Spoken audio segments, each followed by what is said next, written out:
नमस्कार साथियों। हिस्ट्री ई क्लासेस के ऑनलाइन प्लेटफॉर्म पर आप सभी का स्वागत है। लंबे समय के बाद एक फिर सेशन लेके आया हूं। आज का जो सेशन है ये कक्षा 12वीं के इतिहास के विद्यार्थियों के लिए है। राजस्थान माध्यमिक शिक्षा बोर्ड अजमेर के द्वारा पूछे गए जो प्रीवियस ईयर के प्रश्न है उनका मैं एक संकलन लेके आया हूं जो आपके 2013 से लगाकर 2023 तक के जो बोर्ड के द्वारा जारी किए गए प्रश्न पत्र है उनको मैं एक वीडियो में संकलित करके लाया हूं। यह सेशन आज 12th के इतिहास के विद्यार्थियों के लिए बड़ा महत्वपूर्ण होने वाला है। मैं आप लोगों को यह बता दूं कि 2024 में माध्यमिक शिक्षा बोर्ड राजस्थान अजमेर के द्वारा होने वाली जो परीक्षा है इसमें मैं 100% आपको कह दूं कि 2013 से लगाकर 2023 तक का जो प्रीवियस ईयर के पेपर है, पिछले वर्षों में जो पूछे गए प्रश्न है, इसमें से कम अगर आपको मिलेंगे तो 60% जो क्वेश्चन है वो यहीं से मिलेंगे। तो आप लोगों को 2013 से लगाकर 2023 तक के जो प्रश्न है उनको अच्छी तरह से देखना है, इनको समझना भी है, सॉल्यूशन भी करना है, इनका हल भी करना है। मैंने यहाँ छोटे-छोटे प्रश्नों को स्पष्ट रूप से हल करने का प्रयास किया है और जो बड़े प्रश्न है अपन प्रयास करेंगे कि उसको भी हल करेंगे। थोड़ा-सा समझने का प्रयास करेंगे लेकिन पूर्ण रूप से हल नहीं कर पाएंगे क्योंकि यहाँ पर अपन सारे प्रश्नों को लेकर चर्चा करने वाले हैं। इसमें एक सबसे बड़ी जो विशेषता है वो ये है कि आपको बोर्ड की वेबसाइट के ऊपर हर साल के प्रश्न पेपर तो मिल जाएंगे, कोई बड़ी बात नहीं है। फिर आप कहोगे कि इस सेशन में क्या विशेष है? इस सेशन में विशेष ये है प्यारे विद्यार्थियों कि 2013 से लगाकर 2023 तक जो तमाम प्रकार के बोर्ड के द्वारा पूछे गए प्रश्न हैं, इन प्रश्नों को मैंने अध्यायवार किया है, ईयर वाइज किया है और इनके साथ-साथ में नंबर भी साथ में डाले हैं। तो इन प्रश्नों को देखकर आप ये अंदाजा लगा सकते हैं कि पिछले सालों के प्रश्न किस प्रकार से रिपीट होते हैं। इनके साथ-साथ में आप ये भी देख सकते हैं कि प्रश्नों की जो भाषा है, वो किस प्रकार की आती है, किस प्रकार के प्रश्न एक ही टॉपिक से घूम-घूम कर आते हैं और इनके साथ-साथ में आप इस वीडियो से मैं 100% कह रहा हूं कि 60% अंक जो है वो आप सुरक्षित कर सकते हैं। तो पुनः मैं आपसे निवेदन करता हूं, इस वीडियो को कम से कम 2 बार देखें ताकि आप प्रत्येक प्रकार के प्रश्न को देख सकें, उसका स्पष्टीकरण कर सकें और इनके साथ-साथ में आप एक नोटबुक ले लीजिए और प्रत्येक प्रश्न को अपने कॉपी में लिखते रहिए। मैं अधिकांशतः तो यहाँ हल करवा दूंगा और जो बड़े प्रश्न हैं, उनको आप अपनी जो बुक्स है, उसमें हल कर देना। तो इस प्रकार से अगर आप थोड़ा-सा प्रयास करते हैं, तो 2024 के अंदर जो बोर्ड का एग्ज़ाम्स है, परीक्षा जो होने वाली है, उसमें नो डाउट आप बहुत ही अच्छा प्रदर्शन कर सकते हैं, बेटर अंक हासिल कर सकते हैं। तो मैंने इसमें 2013 से लगाकर 2023 तक के बोर्ड के द्वारा पूछे गए सारे प्रश्नों को लिया है और इनके साथ-साथ में मानचित्र को भी शामिल किया है। एक और आपको बता दूं जानकारी के लिए कि आप लोगों को वैसे पता भी होगा कि 2013 से लगाकर 2017 तक एनसीईआरटी का है, तो मैं ये भी लिख देता हूं एनसीईआरटी का है। इसके बाद में आपको पता होगा कि 2018 से लगाकर 2020 तक का जो सिलेबस रहा है राजस्थान के अंदर वो रहा है आरबीएसई और फिर आपको पता है 21 के अंदर कोरोना था तो एग्जाम हुआ नहीं है। फिर 22 और 23 यहां फिर एनसीईआरटी लागू हो गई है। यहां फिर एनसीईआरटी फिर यहां लागू हो गई है। तो ये सारे मैंने यहां ये किया है कि जो राजस्थान का जो सिलेबस था, इस सिलेबस के अंदर भी कुछ बिंदु ऐसे थे जो राजस्थान बोर्ड के सिलेबस में भी थे और एनसीईआरटी में भी शामिल है। जैसे मैं आपको बताऊं कि सिंधु घाटी सभ्यता से संबंधित टॉपिक है, ये दोनों सिलेबस में था और महात्मा गांधी से जो संबंधित है, ये भी दोनों में था। तो जो दोनों सिलेबस में शामिल टॉपिक था, वो मैंने इसमें उठाया है और बाकी मैं इसमें केवल एनसीईआरटी की सिलेबस को ही लेकर चर्चा करने वाला हूं। तो बिना समय गंवाए आज अपन शुरू करते हैं और देखते हैं पहले चैप्टर को। पहला चैप्टर देखिए। पहला चैप्टर जो ईंटें, मनके और अस्थियां है, इसमें किस किस प्रकार के प्रश्न पूछे गए हैं, आप इनको देखिए और इनके माध्यम से आप, मैं कह रहा हूं कि 100% आप कॉपी बना लीजिए और इन प्रश्नों को लिखते रहिए। चैप्टर वाइज भी है और ईयर वाइज भी है। इसमें आपको 100% बेनिफिट मिलेगा। ये कोई टाइम वेस्ट का वीडियो नहीं है, इसलिए किसी भी प्रकार के किंतु परंतु किए बिना आप इसको आराम से पूरा देखिए, 2 बार देखिए, सारे प्रश्नों को हल कीजिए और अपनी कॉपी में लिख दीजिए ताकि बार-बार आप इनको देख सकें। तो पहला प्रश्न जो पूछा गया है, 2013 की बात कर रहे हैं। पहला प्रश्न पूछा गया है, उन दो पुरावस्तुओं का उल्लेख कीजिए जिनके आधार पर पुरातत्वविद यह मानते हैं कि खेत जोतने के लिए हड़प्पा संस्कृति में बैलों का प्रयोग होता था। किसका प्रयोग होता था? बैलों का प्रयोग होता था। तो प्यारे विद्यार्थियों, मैंने थोड़ा सा पहले ट्राई किया था, लेकिन मैं साथ साथ में लिखता हूं तो उसमें बहुत समय लगा था, इसलिए मैंने वीडियो को रोक कर पहले ये सारे सारे इसके उत्तर लिख दिए हैं ताकि आराम से मैं इसको बताता रहूंगा और बिल्कुल अपन त्वरित गति से और कम समय में इसको पूरा कर लेंगे। तो इसमें हमने देखा है कि एक तो यहाँ से मुहरें मिली है और मुहरों के ऊपर तमाम प्रकार के रेखांकन किए गए हैं। इन रेखांकनों के माध्यम से और मिट्टी से बनी हुई जो हल मिले हैं, इनके माध्यम से हमें ये पता चलता है कि ये लोग खेती करने का कार्य करते थे। दूसरा प्रश्न पूछा हुआ है कि भारतीय पुरातत्व सर्वेक्षण के डायरेक्टर जनरल रहे किन्हीं 2 पुरावेताओं के नाम लिखिए। तो आप इसमें कई लिख सकते हैं, जैसे कनिंघम का लिख सकते हैं, आप इसमें मार्शल का लिख सकते हैं और इनके साथ-साथ आप व्हीलर का भी लिख सकते हैं। फिर अगला प्रश्न पूछा 2013 में कि मोहनजोदड़ो के गृह स्थापत्य की वर्तमान संदर्भ में प्रासंगिकता सिद्ध कीजिए। प्यारे विद्यार्थियों, ये जो प्रश्न है बड़ा महत्वपूर्ण है और ये बोर्ड के अंदर कई बार रिपीट हुआ है, इसलिए आप इस प्रकार के जो प्रश्न आते हैं उनको नोटबुक में लिख लें और इसको अच्छी तरह से कवर कर लें। तो प्यारे विद्यार्थियों, यहाँ ये पूछा है कि एक तो हमें देखना है मोहनजोदड़ो की गृह स्थापत्य कला और एक उनका देखना है वर्तमान संदर्भ में प्रासंगिकता। तो प्यारे विद्यार्थियों, यहाँ आपका उत्तर ये है कि जैसे कि आपने घर बनाया है, तो सिंधु घाटी सभ्यता में या मोहनजोदड़ो जो घर बनाए जाते थे, उस घर का जो मुख्य केंद्र है, वो आंगन होता था और आंगन के चारों ओर ये लोग क्या करते थे? कमरे बनाते थे। तो इस प्रकार की जो व्यवस्था है, वो आज भी है। इसके साथ-साथ में आंगन के चारों ओर कमरे होते थे और 3-3 4-4 कमरे होते थे। यहाँ पर स्नानागार भी होता था, यहाँ पर टाँका भी होता था और उस समय कुएँ हुआ करते थे। इनके साथ-साथ में घर से गंदा पानी निकलने के लिए निकासी नालियाँ भी थी। तो ये व्यवस्थाएँ पहले भी थी और आज भी है, इसलिए इन व्यवस्थाओं का वर्तमान संदर्भ में भी उपयोग है, इनका महत्वपूर्ण स्थान है। 2014 के अंदर यहाँ से प्रश्न पूछा गया है कि जॉन मार्शल ने 1924 में सिंधु घाटी में उत्खनन के संदर्भ में क्या घोषणा की थी? तो इन्होंने 1924 में विश्व के समक्ष एक नवीन सभ्यता की खोज की घोषणा की थी। फिर है दूसरा प्रश्न कि उन 2 पुरावस्तुओं का उल्लेख कीजिए जिनके आधार पर पुरातत्वविद यह मानते हैं कि हड़प्पाई समाज द्वारा कृषि के लिए जल संचयन किया जाता था। तो यहाँ से एक तो हम देखते हैं धोलावीरा से हमें एक जलाशय प्राप्त हुआ है और सोर्तुघई जो है, यहाँ से हमें नहरों के अवशेष मिले हैं। इनके साथ-साथ में कई प्रकार के जो झीलें वगैरह है, इनके भी अवशेष मिले हैं, तालाबों के अवशेष मिले हैं। इन सब के माध्यम से ये पानी का संचय करने का काम करते थे। फिर 2014 पूछा हुआ है कि नगर योजना बनाते समय आप मोहनजोदड़ो नगर योजना की कौन-कौन सी 4 विशेषताओं का उपयोग करेंगे? अगर आज हम नगर बनाते हैं, आज हम घर बनाते हैं, तो यहाँ से कौन-सी विशेषता लेंगे? आज हम घर बनाने के लिए जिस प्रकार से ये घर बनाते थे, तो घर बनाने से पहले ये लोग विशेष एक प्रकार से सबसे पहले नक्शा बनाते थे और नक्शा बनाने के बाद में ये लोग सड़कों का निर्माण करते थे। सड़कों के किनारे-किनारे ये लोग नालियों का निर्माण करते थे और बीच में जो ये जगह रहती थी, यहाँ पर ये लोग अपने आवास का निर्माण करते थे, घरों का निर्माण करते थे। इसलिए ये इस प्रकार की जो जाली बनती है, इनको इन्होंने ग्रिड पद्धति बोला है। क्या बोला है? ग्रिड पद्धति बोला है। तो इस प्रकार की जो व्यवस्था है, ये पहले भी चलती थी और इनका हम आज भी प्रयोग करने का कार्य कर सकते हैं। 2015 पूछा हुआ है, मोहनजोदड़ो सभ्यता की प्रमुख विशेषताओं का उल्लेख कीजिए। यहाँ पर प्रमुख कौन-कौन सी विशेषताएँ हैं? तो इसमें आपको सामाजिक व्यवस्थाओं के बारे में, धार्मिक व्यवस्थाओं के बारे में, आर्थिक व्यवस्थाओं के बारे में, राजनीतिक व्यवस्थाओं के बारे में, इनकी लिपि के बारे में, इनके बाँटों के बारे में आपको उल्लेख करना पड़ेगा।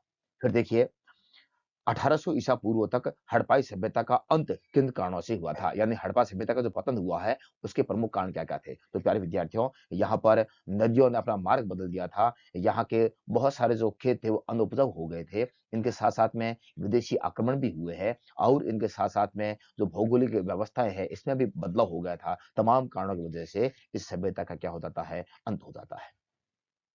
2016 में देखिए, हड़प्पा कालीन कृषि प्रौद्योगिकी की कोई 2 विशेषताएँ बताइए। यहाँ की जो कृषि प्रौद्योगिकी है, उसकी कोई 2 विशेषता बोला है, तो एक अपन कर सकते हैं बैलों का प्रयोग और एक कर सकते हैं, एक साथ ये लोग क्या करते थे, 2 अलग-अलग फसलें उगाते थे। जैसा आपने कालीबंगा में देखा होगा, कालीबंगा में इस प्रकार से लाइनें खींची हुई है। इस प्रकार से लाइनें ये प्रदर्शित करती है कि इन्होंने साल के अंदर 2 बार खेती की होगी।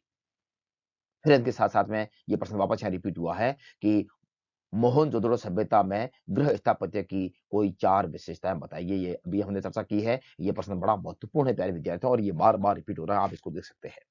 फिर है हड़प्पा सभ्यता में प्राप्त मोहरों व तोल के साधनों का वर्णन कीजिए। तो यहाँ आपको ये समझना है कि जो हड़प्पा सभ्यता की मोहरें हैं, वो शैल खड़ी से बनाई जाती थी और शैल खड़ी एक प्रकार से मुलायम पत्थर है। इनके साथ-साथ में जो नाप-तोल के साधन हैं, ये चट नाप पत्थर से बनते थे, ये घनाकार थे। तो इस प्रकार से आप इनका भी वर्णन कर सकते हैं और इसके साथ-साथ में ये द्विआधारी भी थे। इसके अथवा में एक प्रश्न आया है, ये सबसे जो बड़ा-बड़ा प्रश्न देख रहे हैं, पहले ये 6 नंबर का आता था, यहाँ आप देख रहे हैं मैंने लिखा भी है और यहाँ पर भी लिखा 6 नंबर का है, यहाँ पर आप देख रहे हैं 4 नंबर का है। तो ये जो प्रश्न आया है लास्ट में इसको देखिए, इसके अथवा में क्या प्रश्न आया है? इसके अथवा में आया है कि हड़प्पा संस्कृति के निर्वाह के तरीके बताते हुए उनकी कृषि प्रौद्योगिकी को समझाइए। तो यहाँ ये किस प्रकार से रहते थे? तो यहाँ खान-पान किस प्रकार का था? कौन-कौन सी वस्तुओं का ये सेवन करते थे? तो ये शाकाहारी भी थे, ये मांसाहारी भी थे, ये विशेषकर चावल है, गेहूँ है, चना है, मटर है, ये तो इनके एक प्रकार से जो शाकाहारी थे, उनका भोजन था। मांसाहारी के रूप में ये लोग भेड़ है, बकरी है और इनके साथ-साथ में भैंस वगैरह है, इन सब का ये प्रयोग करते थे। यहाँ की कृषि व्यवस्थाओं की बात करते हैं, तो ये लोग खेती करते थे, बैलों के माध्यम से खेती करते थे, लकड़ी का हल चलाते थे, सिंचाई के साधनों की भी यहाँ व्यवस्था थी। इनके साथ-साथ में ये साल में 2 बार भी खेती करते थे। इस प्रकार से आप इन प्रश्नों को भी समझ सकते हैं। अगला प्रश्न देखिए। फिर देखते हैं 2018 के अंदर। 2018 के अंदर सिंधु सरस्वती सभ्यता के नगर नियोजन की कोई 2 विशेषताएँ बताइए, उल्लेख कीजिए जो आज भी प्रासंगिक थे। ये हमने अभी बात की है और इसमें विशेषकर अपन 2 विशेषता ले सकते हैं जिनका प्रयोग आज भी करते हैं। एक तो ग्रिड पद्धति का ले सकते हैं, एक नालियों का ले सकते हैं। इस समय की जो नालियाँ बनी हुई थी, वो नालियाँ भी बड़ी पत्थर की ईंटों की बनी हुई थी, तो इनको भी अपन यहाँ ले सकते हैं। फिर यहाँ 2019 के लिए प्रश्न आया है। आप किस आधार पर यहाँ कह सकते हैं कि सिंधु सरस्वती सभ्यता में आंतरिक और विदेशी व्यापार दोनों ही उन्नत अवस्था में था। तो सिंधु सभ्यता के जो लोग हैं, इनका जो व्यापार है, ये भारत के आंतरिक भागों में भी था। जैसे कि राजस्थान में उनका खेजड़ी के साथ में था, गुजरात के साथ में था, दक्षिण भारत में ये लोग सोना मँगाते थे, राजस्थान से ये लोग तांबा मँगवाते थे। इनके साथ-साथ में इनका व्यापार विदेशों में भी था। विदेशों में हमें कई कई प्रकार के ऐसे अवशेष मिले हैं, जैसे कि अपन देख सकते हैं कि ओमान से हमें मर्तबान मिला है और तमाम प्रकार के मेसोपोटामिया के जो लेख हैं, उन लेखों में भी हमें मगान है, मेलुहा ऐसे बहुत सारे शब्द मिले हैं। इनसे ये प्रतीत होता है कि ये लोग एक प्रकार से व्यापारिक दृष्टिकोण से उन्नत थे और इनका विदेशी और आंतरिक दोनों क्षेत्रों में व्यापार चलता था। फिर 2020 के अंदर प्रश्न पूछा गया है, सिंधु सरस्वती सभ्यता के नगर नियोजन की उन 2 विशेषताओं का उल्लेख कीजिए, जो स्वच्छता के लिए आज भी प्रासंगिक है। तो प्यारे विद्यार्थियों, नगर नियोजन का प्रश्न हर बार आ रहा है, आपको ये अच्छी तरह से चीज़ नोट करनी है। देखो यहाँ पर हमने देखा है कि यहाँ की जो सड़कें और जो नालियाँ हैं, एक प्रकार से ग्रिड पद्धति में थी, इनका प्रयोग आज भी करने जैसा है और उस समय ये स्वच्छता का प्रतीक था। इनके साथ-साथ यहाँ की जो नालियाँ बनी हुई थी, वो ईंटों और पत्थरों से बनी हुई थी और ऊपर से ढकी हुई थी। ऐसा आज भी होता है और उस समय विशेषकर स्वच्छता को ध्यान में रखते हुए इस प्रकार से इनका उपयोग किया जाता है, इनका उपयोग आज भी हम करते हैं। फिर अगला प्रश्न 2022 के अंदर पूछा गया है, मिट्टी से बने हल्के प्रतिरूप किस स्थान से प्राप्त हुए हैं? तो ये प्राप्त हुए हैं बनावली हरियाणा से।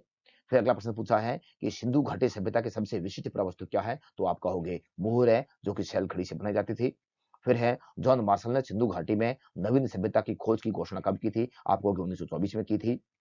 सिंधु घाटी सभ्यता में प्रचलित बाटों की कोई 2 विशेषता बताइए। तो यहाँ के जो बाट है, वो चट नामक पत्थर से बनाए जाते थे, हमने पहले उल्लेख किया है। यहाँ के जो बाट थे, वो एक प्रकार से घनाकार थे और तमाम प्रकार के निशानों से रहित थे। फिर आगे देखिए, सिंधु सभ्यता के गृह स्थापत्य कला की कौन-सी विशेषताएँ आज भी प्रासंगिक है? इसकी हमने विशेषताएँ पहले चर्चा की है और आप इसको आराम से अच्छी तरह से देख लें क्योंकि ये प्रश्न विद्यार्थियों बार-बार रिपीट हो रहा है। फिर देखिए इसके अथवा प्रश्न आया है, आप कैसे कह सकते हैं कि सिंधु घाटी सभ्यता के निवासियों का सुदूर क्षेत्रों में संपर्क था? सुदूर क्षेत्रों में संपर्क था, इसके लिए हमारे पास में कुछ प्रमाण है। प्रमाण क्या है? आप कहोगे ओमान ओमान जो है, ओमान से हमें एक मर्तबान मिला है और वर्तमान जो है ये वर्तमान ये बयां करता है कि सिंधु घाटी सभ्यता का और ओमान के साथ में व्यापार होता था। इनके साथ साथ में हमें मेसोपोटामिया से लेख प्राप्त हुए हैं और उस लेख में हमें मगान जैसे शब्द मिलते हैं, हमें मेलुहा जैसे शब्द मिलते हैं। मेलुहा जो है वो विशिष्टकर प्यारी विद्या तो सिंधु घाटी सभ्यता के लिए प्रयुक्त हुआ है। इन सारे बातों से हमें यह प्रतीत होता है कि सिंधु घाटी सभ्यता का जो लोगों का जो व्यापार था वो सुदूर देशों के साथ में था। फिर अगला है 2023 के अंदर पूछे गए प्रश्न। सिंधु सभ्यता का स्थल वनावली निम्न में से किस राज्य में स्थित? हमने अभी चर्चा की है, यह हरियाणा में है। इसके साथ साथ में सिंधु घाटी सभ्यता के निवासियों के लिए शैल खड़ी पत्थर की क्या उपादेयता है? तो शैल खड़ी है, ये हमने अभी बात की है। शैल खड़ी से ये लोग मुहरे बनाते थे और जो मुहरे हैं ये एक प्रकार से विशेषकर इनकी जो मुहरे हैं वो एक सींग वाले मुहरे हैं और एक सींग वाले मुहर जो जानवर की मुहर है ये सिंधु घाटी सभ्यता की बहुत बड़ी विशेषता है। फिर आगे देखिए सिंधु घाटी सभ्यता के गृह स्थापत्य पर प्रकाश डालिए, हमने अभी बात की है। बड़ा महत्वपूर्ण प्यारे विद्यार्थियों प्रश्न है और ये बार बार रिपीट हो रहा है, आप ये समझ सकते हैं। फिर देखिए मोहनजोदड़ो के विशाल स्नानागार की बनावट व महत्व पर प्रकाश डालिए। यहाँ की जो विशाल स्नानागार है इसके महत्व पर, इसके बनावट पर। तो प्यारे विद्यार्थियों देखिए जो मोहनजोदड़ो का विशाल स्नानागार है वो इस प्रकार से आयताकार आकृति बना हुआ था। उत्तर और दक्षिण के अंदर प्रवेश करने के लिए यहाँ सीढ़ियां बनी हुई थी। इसके पास में एक कमरा है जहां पर कुआं बना हुआ था, जहां से इसमें पानी भी आता था और इनके साथ साथ में ये लोग धार्मिक अनुष्ठान करने के लिए, धार्मिक अनुष्ठान का कार्यक्रम करने के लिए यहाँ स्नान करते थे और इसके बाजू में 4 छोटे-छोटे और स्नानागार थे, इसका भी ये लोग प्रयोग करते थे। अगला प्रश्न देखिए, अगला जो अध्याय है वो है अध्याय नंबर 2 जिसका नाम है राजा, किसान और नगर। इसमें 2013 के अंदर जो प्रश्न पूछा गया है वो पहला प्रश्न ये है कि भारत में सोने के सिक्के सबसे पहले कब और किस वंश के राजाओं ने जारी किए थे? तो प्रथम शताब्दी में जारी किए गए थे और किसने जारी किए थे? तब आप कहोगे कुषाण शासकों ने किए थे। इनके साथ साथ जो दूसरा प्रश्न पूछा गया है वो ये पूछा गया है कि लगभग दूसरी शताब्दी ईस्वी में सुदर्शन झील का जीर्णोद्वार किस शक राजा के द्वारा किया गया? बड़ा इंपॉर्टेंट प्रश्न है और ये कई बार विद्यार्थियों पूछा गया, आगे चर्चा करेंगे। तो देखिए जो सुदर्शन झील है इसका जीर्णोद्वार का मतलब है इसकी मरम्मत करना, इसका इसका पुनर्निर्माण करना, पुनरुद्धार करना। तो ये किसने किया था? आप कहोगे शक शासक रुद्रतामन ने किया था। फिर अगला प्रश्न है मगध की शक्तिशाली महाजनपद के रूप में उदय के प्रमुख कारण बताइए। तो मगध जो है ये एक शक्तिशाली महाजनपद कैसे बना है इसके बारे में पूछा है और ये 4 नंबर का प्रश्न है और ये भी प्रश्न बड़ा महत्वपूर्ण है। तो सबसे पहले आपको यहाँ जानना ये है कि 16 महाजनपद थे और 16 महाजनपदों के बारे में जो जानकारी हमें मिलती है वो 2 प्रकार के ग्रंथों से मिलती है। बौद्ध धर्म की जो ग्रंथ है वो है अंगुत्तर निकाय और जैन धर्म की जो ग्रंथ है जिसका नाम है भगवती सूत्र। इनके माध्यम से हमें 16 महाजनपदों के बारे में जानकारी मिलती है और इसमें सबसे जो शक्तिशाली महाजनपद है वो मगध है। मगध क्यों है? तो मगध जो है ये प्रकार से उपजाऊ क्षेत्र है, ये लोहे की खानों के लिए प्रसिद्ध था, ये हाथियों के लिए प्रसिद्ध था और ये यहाँ के जो शासक थे वो बड़े महत्वाकांक्षी थे। इन तमाम प्रकार के कारणों की वजह से जो 16 महाजनपद है इनमें मगध ही सबसे ताकतवर और शक्तिशाली एक प्रकार से महाजनपद था। 2014 के अंदर पूछा गया है कि मौर्य शासकों की राजधानी पाटलिपुत्र का वर्तमान नाम क्या है? तो वर्तमान नाम इनका है पटना। अभिलेख आज भी इतिहास की जानकारी के महत्वपूर्ण साधन है। स्पष्ट कीजिए कैसे? क्योंकि प्राचीन समय में जो अभिलेख है, इन अभिलेखों के माध्यम से हमें तमाम प्रकार की जानकारी मिलती है। अगर आप मौर्य साम्राज्य की बात करते हैं और विशेषकर अशोक की बात करते हैं, तो अशोक से संबंधित जो तमाम प्रकार की जानकारियाँ हैं, उसकी जानकारियों के जो प्रमुख स्रोत है, वो केवल अभिलेख ही है। तो अभिलेखों के माध्यम से हम सामाजिक स्थिति के बारे में, धार्मिक स्थिति के बारे में, आर्थिक स्थिति के बारे में, राजनीतिक स्थिति के बारे में और साम्राज्य की प्रत्येक प्रकार की स्थिति के बारे में जानकारी हासिल कर सकते हैं। इसलिए नो डाउट जो अभिलेख है वो एक प्रकार से महत्वपूर्ण स्रोत है, साधन है। 2015 के अंदर प्रश्न पूछा गया है शासकों की प्रतिमा और नाम के सिक्के सर्वप्रथम किस राजवंश के राजाओं ने जारी किए थे? तो ये हिंद यूनानी जो शासक है इन्होंने सर्वप्रथम नाम के और प्रतिमा के सिक्के जारी किए थे। फिर अगला प्रश्न है अशोक द्वारा अपने अधिकारियों और प्रजा को दिए गए संदेशों की वर्तमान संदर्भ में प्रासंगिकता सिद्ध कीजिए। अशोक ने अपने तमाम प्रकार के जो अधिकारी है उनको ये संदेश दिए थे कि कोई भी किसी भी प्रकार से प्रजा को परेशान नहीं करेगा और अगर परेशान किसी भी सूरत में मैं कोई भी काम करता हूं, अगर प्रजा मेरे से मिलने के लिए आती है तो आप उसको रोकोगे नहीं और इनके साथ साथ में प्रजा के हित में काम करना है क्योंकि जो प्रजा है, अशोक कहता है कि जो प्रजा है वो प्रजा नहीं है, वो मेरी एक प्रकार से संतान है और मेरा ये कर्तव्य बनता है कि मुझे उनके हित में कार्य करना चाहिए। तो इस प्रकार से इन्होंने कई ऐसे कार्य किए हैं और ऐसे कार्यों को आज वर्तमान समय में भी मानना और इसका उपयोग बिल्कुल उस समय जितना महत्व था उतना आज भी महत्व है। अगर आप देखेंगे तो अशोक ने एक धर्म का प्रतिपादन किया था और जो धर्म के सिद्धांत है, धर्म के सिद्धांतों को अगर देखा जाए तो धर्म के सिद्धांतों का जो उस समय महत्व था वो महत्व आज भी देखने को मिलता है। फिर देखिए 2016 के अंदर 16 महाजनपदों में सबसे अधिक शक्तिशाली महाजनपद कौन सा था? तब आप कहोगे मगध था। उसके बाद आप देखते हैं किस राजवंश के राजाओं को उनके मातृ नाम से मातृ नाम से चिन्हित किया जाता, तब आप कहोगे सातवाहन था। केवल भारत के अंदर सातवाहन ही एक ऐसा वंश है जो माताओं के नाम से प्रसिद्ध था। जैसे कि आप देखते हैं गौतमी पुत्र सातकर्णी, तो जो गौतमी है ये इनकी माता का नाम था। फिर आगे देखिए महाजनपदों की कोई 4 विशेषता बताइए। महाजनपदों की हमने अभी देखी है कि महाजनपद जो है ये एक प्रकार से 2 भागों में बंटे हुए थे। पहला भाग सबसे पहले हम देखते हैं कि महाजनपदों की जो संख्या है वो 16 थी। कितनी संख्या थी? 16 थी। इनके साथ-साथ हम देखते हैं कि इसमें 2 प्रकार की व्यवस्थाएँ थी। एक राजतंत्रात्मक और एक राजतंत्रात्मक और दूसरी गणतंत्रात्मक। ये 2 प्रकार की व्यवस्था थी। इनके साथ-साथ अगर अपन देखते हैं तो यहाँ हम ये भी पाते हैं कि ये जो मगध है ये बड़ा शक्तिशाली था और बहुत सारे ऐसे राज्य भी थे जो इसमें कमजोर भी थे, और जो कमजोर राज्य थे वो जनपद के नाम से प्रसिद्ध थे, और धीरे धीरे महाजनपदों ने इनको अपने अधीन करने का कार्य किया था। यहाँ के जो शासक थे वो बड़े महत्वाकांक्षी थे, और शासक बड़े महत्वाकांक्षी होने के कारण इन्होंने साम्राज्य का विस्तार करने का कार्य जारी रखा। फिर अपन देखते हैं 2017 के अंदर प्रश्न पूछा गया है कि समुद्रगुप्त का राजकवि कौन था? तो समुद्रगुप्त का जो राजकवि है वो कौन है? हरिशैन था। फिर पूछा है कि किन 2 समकालीन लेखकों के विवरण में मौर्य वंश के इतिहास की जानकारी मिलती है? तो एक तो है चाणक्य जिसने अर्थशास्त्र लिखी है, एक है मेगास्थनीज जिसने इंडिका लिखी है। इनके माध्यम से भी हमें जानकारी मिलती है। फिर है 6ठी शताब्दी ईस्वी के बाद सोने के सिक्कों का प्रचलन कम क्यों हो गया था? तो प्यारे विद्यार्थियों, जो रोम साम्राज्य है, रोम साम्राज्य का पतन होने के कारण एक तो सोने के सिक्कों का प्रचलन कम हो गया था। एक कुछ विद्वान ऐसा भी बताते हैं कि इस समय जो सोना है ये प्रचलन में था, और प्रचलन में होने के कारण लोगों ने सोने के सिक्कों को संकलित नहीं किया, इकट्ठा करने का काम नहीं किया, और इकट्ठा करने का काम ना करने के कारण जो सोने के सिक्के हैं वो आने वाले समय के लिए किसी भी प्रकार से नहीं मिले हैं। इसलिए लोगों ने सोचा है कि इन सिक्कों का क्या हो गया है? पतन हो गया है। 2018 में जो पूछे गए प्रश्न उनको भी देखिए, लेकिन थोड़ा-सा मैं आपको डिस्टर्बेंस करता हूँ।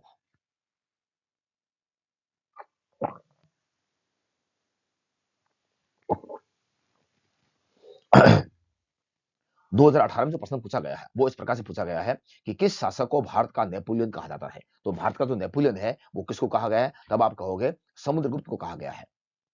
इनके साथ-साथ में दूसरा जो प्रश्न पूछा गया है वो इस प्रकार से पूछा गया है, चतुर्थ बौद्ध संहिता का आयोजन किस राजा के शासनकाल में हुआ था? तब आप कहोगे कनिष्क के शासनकाल में हुआ था। फिर है किस शासक ने सुदर्शन झील का जीर्णोद्धार किया था? ये प्रश्न मैंने पहले बोला है कि रिपीट हुआ है, और यहाँ फिर रिपीट हुआ है, तो किसने किया है? रुद्रदमन ने किया है। फिर अगला प्रश्न 2019 के अंदर पूछे गए हैं। चतुर्थ बौद्ध संहिता का आयोजन का मूल उद्देश्य क्या है? तो महात्मा बुद्ध के द्वारा जो भी शिक्षा दी गई थी उन शिक्षाओं को संकलित करना ही इसका मूल उद्देश्य था। फिर देखिए आप कैसे कह सकते हैं कि रुद्रदामन ने संस्कृत भाषा को बढ़ावा दिया था? तो आपको पता होगा रुद्रदामन ने जूनागढ़ अभिलेख लिखा था, और जो जूनागढ़ अभिलेख लिखा है ये प्योर संस्कृत भाषा में लिखा गया था। इससे पहले जो भी अभिलेख लिखे गए थे वो किसी भी सूरत में प्योर संस्कृत भाषा में नहीं लिखे गए थे। इसलिए इस बात से ये सिद्ध होता है कि रुद्रदामन ने संस्कृत भाषा को क्या किया था? बढ़ावा देने का कार्य किया था। अगला प्रश्न है अशोक के धम्म व उनकी जन कल्याणकारी अवधारणाओं को समझाइए। तो हमने बात की है अशोक का धम्म क्या है? धम्म जो है इसका बड़ा महत्वपूर्ण प्रश्न है। धम्म क्या है? अशोक ने अपनी प्रजा के नैतिक उत्थान के लिए, उनके चारित्रिक उत्थान के लिए, कल्याण के लिए जो संहिताओं, कुछ नियमों की संहिताएँ प्रस्तुत की है, जो नियमों की संहिता प्रस्तुत की है, उसी को इन्होंने क्या नाम दिया है? धम्म का नाम दिया है। उसके संबंधित बहुत सारी जन कल्याणकारी कार्य भी किए थे। उन्होंने एक प्रकार से नहरों का निर्माण किया था, उन्होंने कई प्रकार के सराहों का निर्माण किया था, उन्होंने कई प्रकार के लोगों के लिए हॉस्पिटल का निर्माण किया था। तो ये तमाम प्रकार के जो कार्य है, वो सारे के सारे कार्य अशोक के जन कल्याणकारी कार्य कहलाते हैं। 2020 के अंदर प्रश्न पूछा गया है, चाणक्य के अर्थशास्त्र जो है, इसकी विषय वस्तु क्या है? यानी इसका जो मूल है, वो इसके अंदर मूल लिखा क्या है? तो आप कहोगे कि इसमें एक तो सैनिकों के और प्रशासनिक संगठन के बारे में लिखा गया है। एक तो सैनिकों की पूरी जानकारी दी गई है, एक इनके प्रशासन से संबंधित जो संगठन है, उनकी पूरी-पूरी जानकारी किसमें दी गई है? तब आप कहोगे अर्थशास्त्र के अंदर दी गई है।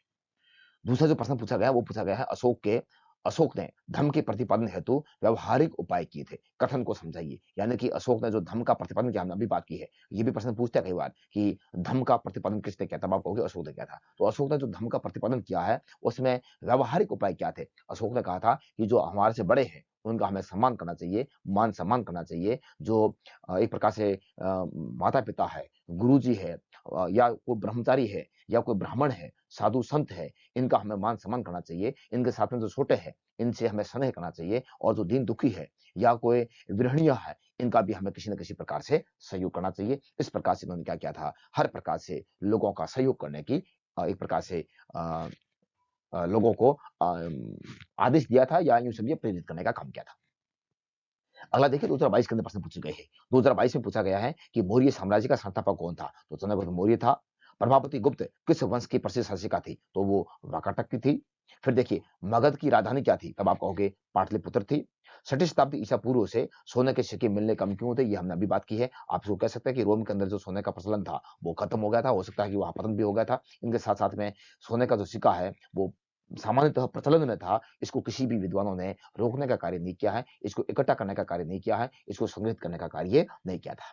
फिर देखिए आगे, अभिलेखों से जानकारी प्राप्त करने के लिए कौन कौन सी कठिनाइयों का सामना करना पड़ता है? सबसे पहले जो अभिलेख है, अभिलेख कई प्रकार की कठोर भाषाओं में लिखे गए हैं। अभिलेख जो है वो इस प्रकार से लिखे गए हैं कि लंबे समय तक चलते नहीं है, इसलिए उसमें लिखा हुआ जो शब्द है वो स्पष्ट न होने के कारण इसको पढ़ पाना बड़ा मुश्किल होता है। और बहुत सारे अभिलेख इस प्रकार की भाषाओं में लिखे गए हैं जो हजारों की तादाद ऐसे अभिलेख है जिसको आज तक किसी विद्वान ने पढ़ा नहीं है। और जब तक किसी विद्वान उसको पढ़ा नहीं है, तब तक हमें अभिलेखों के माध्यम से किसी प्रकार की कोई जानकारी नहीं मिलती है। तो ये तमाम प्रकार की ऐसी कठिनाइयां हैं, समस्याएं हैं जो अभिलेखों को समझने में दिक्कतों का सामना करना पड़ता है।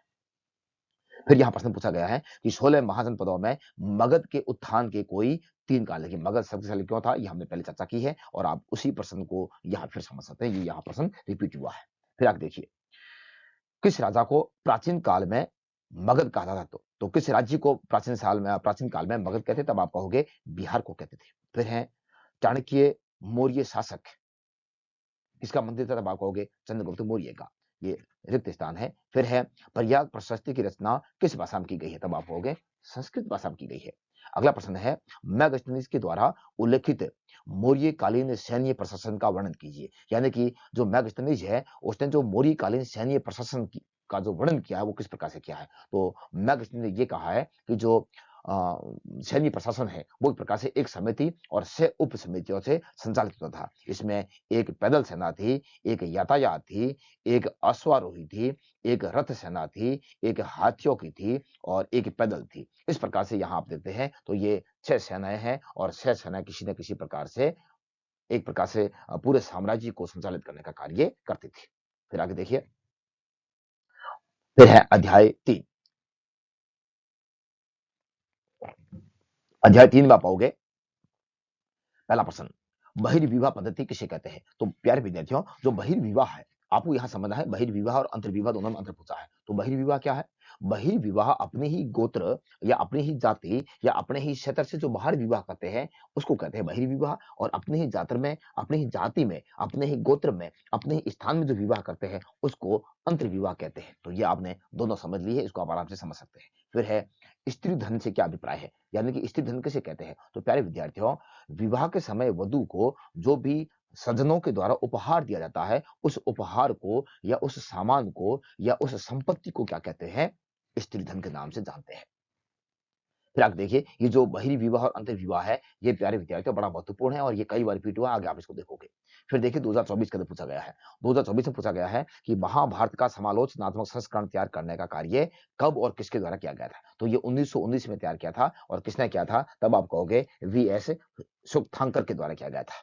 फिर अगला प्रश्न है, इतिहासकार किसी ग्रंथ का विश्लेषण करते समय किन पहलुओं पर विचार करते हैं? तो विशेषकर जो पहलू है वो कौन कौन से हैं? आप कहोगे एक तो ये देखते हैं इतिहासकार कि कौन सी इसके बारे में जानकारी देने वाली जो किताबें हैं उनकी मुख्य भाषा क्या है, उसकी मुख्य विषय वस्तु क्या है, या जो लेखक है उसको लिखने का उसका मुख्य उद्देश्य क्या है और उन्होंने किस प्रकार से लिखा है, काव्य के रूप में लिखा है या गद्य के रूप में लिखा है। ये तमाम प्रकार की बातें हैं जिनका इतिहासकार विश्लेषण करते हैं। इनके साथ साथ देखिए 2015 के अंदर क्या पूछा गया है कि किस राजवंश के राजाओं के नाम से पूर्व माताओं के नाम लिखा जाता था? ये हमने पहले भी लिखा है। और या फिर देखिए ये है सातवाहन वंश।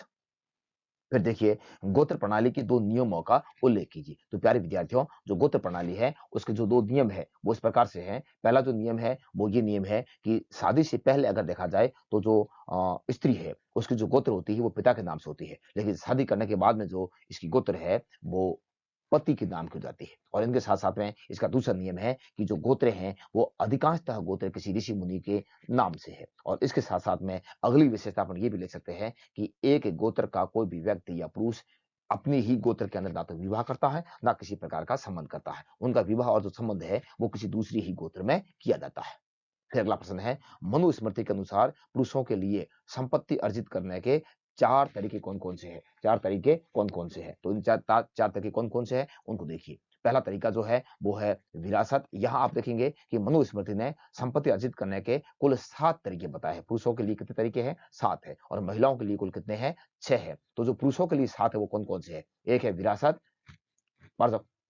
एक है विरासत, दूसरा है खरीदकर, तीसरा है विजय द्वारा, चौथा है निवेश द्वारा, पांचवा है कार्य करके, छठा है भेंट भेंट के द्वारा और सातवां जो है वो खोज के द्वारा धन अर्जित करना। तो ये तमाम प्रकार के उपाय हैं जिनके माध्यम से पुरुष धन अर्जित कर सकता है। अगला देखिए, बहिर्विवाह पद्धति की कोई 2 विशेषता बताइए। ये हमने अभी बात की है। आप इसी बहिर्विवाह की पद्धति को यहाँ नोट कर सकते हैं। फिर है वर्ण और जाति में कोई 2 अंतर बताइए। वर्ण और जाति के अंदर अंतर क्या है? तो आप कहोगे वर्ण जो है वर्ण आपने नाम सुना होगा ऋग्वेद का। ऋग्वेद का जो 10वां मंडल है पुरुष सूक्त है, उस पुरुष सूक्त के अंदर ये कहा गया है कि जो वर्ण है ये ईश्वर के द्वारा प्रदत्त है और वर्णों की संख्या 4 बताई है, लेकिन जातियों की कोई संख्या नहीं है। 1-2 अंतर हो गए हैं ये। दूसरा ये है कि वर्ण व्यवस्था ऐसा बताया गया है कि देवताओं के द्वारा एक प्रकार से इसकी उत्पत्ति की गई है, लेकिन जातियों की जो उत्पत्ति है वो देवताओं के द्वारा नहीं की गई। तो इस प्रकार से आप इसका अर्थ निकाल सकते हैं। फिर है यहाँ फिर बहिर्विवाह आया है, आप इसको समझ सकते हैं 2 स्तर के अंदर।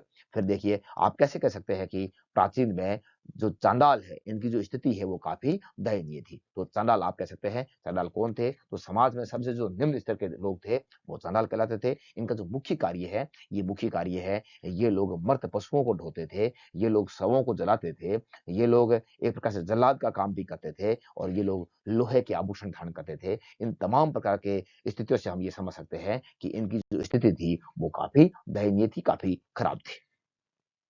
2019 में ये प्रश्न पूछा गया है कि ऋग्वेद में कितने मंडल थे? मैंने अभी बात की है, तो ऋग्वेद में कुल 10 मंडल थे। फिर आगे देखिए 2022 के अंदर प्रश्न पूछा गया है कि प्राचीन काल में मंदसौर को किस नाम से जाना जाता था? तो 10 पुर के नाम से जाना जाता था। फिर है मनुस्मृति का जो संकलन है वो कब हुआ है? तब आप कहोगे 200 ईसा पूर्व से 200 ईस्वी के मध्य। फिर आगे देखिए मनुस्मृति में पैतृक संपत्ति के बंटवारे के संबंध में स्त्रियों के लिए क्या प्रावधान किया गया है? तो मनुस्मृति के अनुसार अगर देखा जाए तो महिलाओं को किसी भी प्रकार से संपत्ति रखने का कोई अधिकार नहीं था। केवल उनको जो विवाह के समय जो संपत्ति दी जाती थी, केवल महिलाओं का उस संपत्ति पर ही एकाधिकार होता था।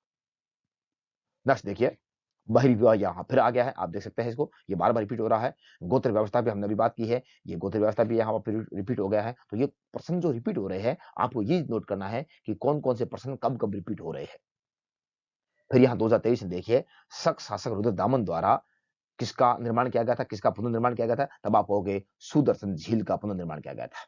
फिर है हस्तिनापुर का उत्खनन कार्य किस पुरातत्ववेत्ता द्वारा किया गया था? तो किसके द्वारा किया गया था? आप कहोगे बीबी लाल के द्वारा किया गया था। प्राचीन काल में चांडाल कौन थे? हमने अभी बात की है चांडालों के बारे में। तो इस प्रकार से आपने इसको भी देखा, इसमें भी ये चांडाल वाला प्रश्न भी रिपीट हुआ कई बार। तो इस प्रकार से आप जो रिपीट प्रश्न हो रहे हैं, उन्हीं को आपको नोट करना है और ये समझना है कि कौन-कौन से प्रश्न किस प्रकार से रिपीट हो रहे हैं। फिर यहाँ देखिए चौथा अध्याय देखते हैं। चौथा अध्याय जो है वो है विचारक, विश्वास और इमारतें। इसमें जो पहला प्रश्न है 2013 के अंदर पूछा गया है। वो क्या प्रश्न है उसको देखिए आप। हिंदू धर्म की एक परंपरा वैष्णव है, तो दूसरी परंपरा कौन-सी है? तो आप दूसरी परंपरा देखेंगे कौन-सी है? आप कहोगे शैव है। कौन-सी है? शैव है। यहाँ देखिए ये लिखा हुआ शैव। फिर है बौद्ध संघ की संचालन पद्धति को स्पष्ट कीजिए। बौद्ध संघ की जो संचालन पद्धति है, वो विशेषकर गण और संघ के द्वारा की जाती थी और इनके साथ-साथ में जब भी गण और संघ में किसी भी प्रकार के किसी मुद्दे को लेकर कोई विवाद हो जाता था, तो ऐसी स्थिति में ये लोग मतदान करवाते थे और जिनको ज़्यादा मत मिलते थे, उस मतदान के आधार पर ये निर्णय लेने का कार्य करते थे।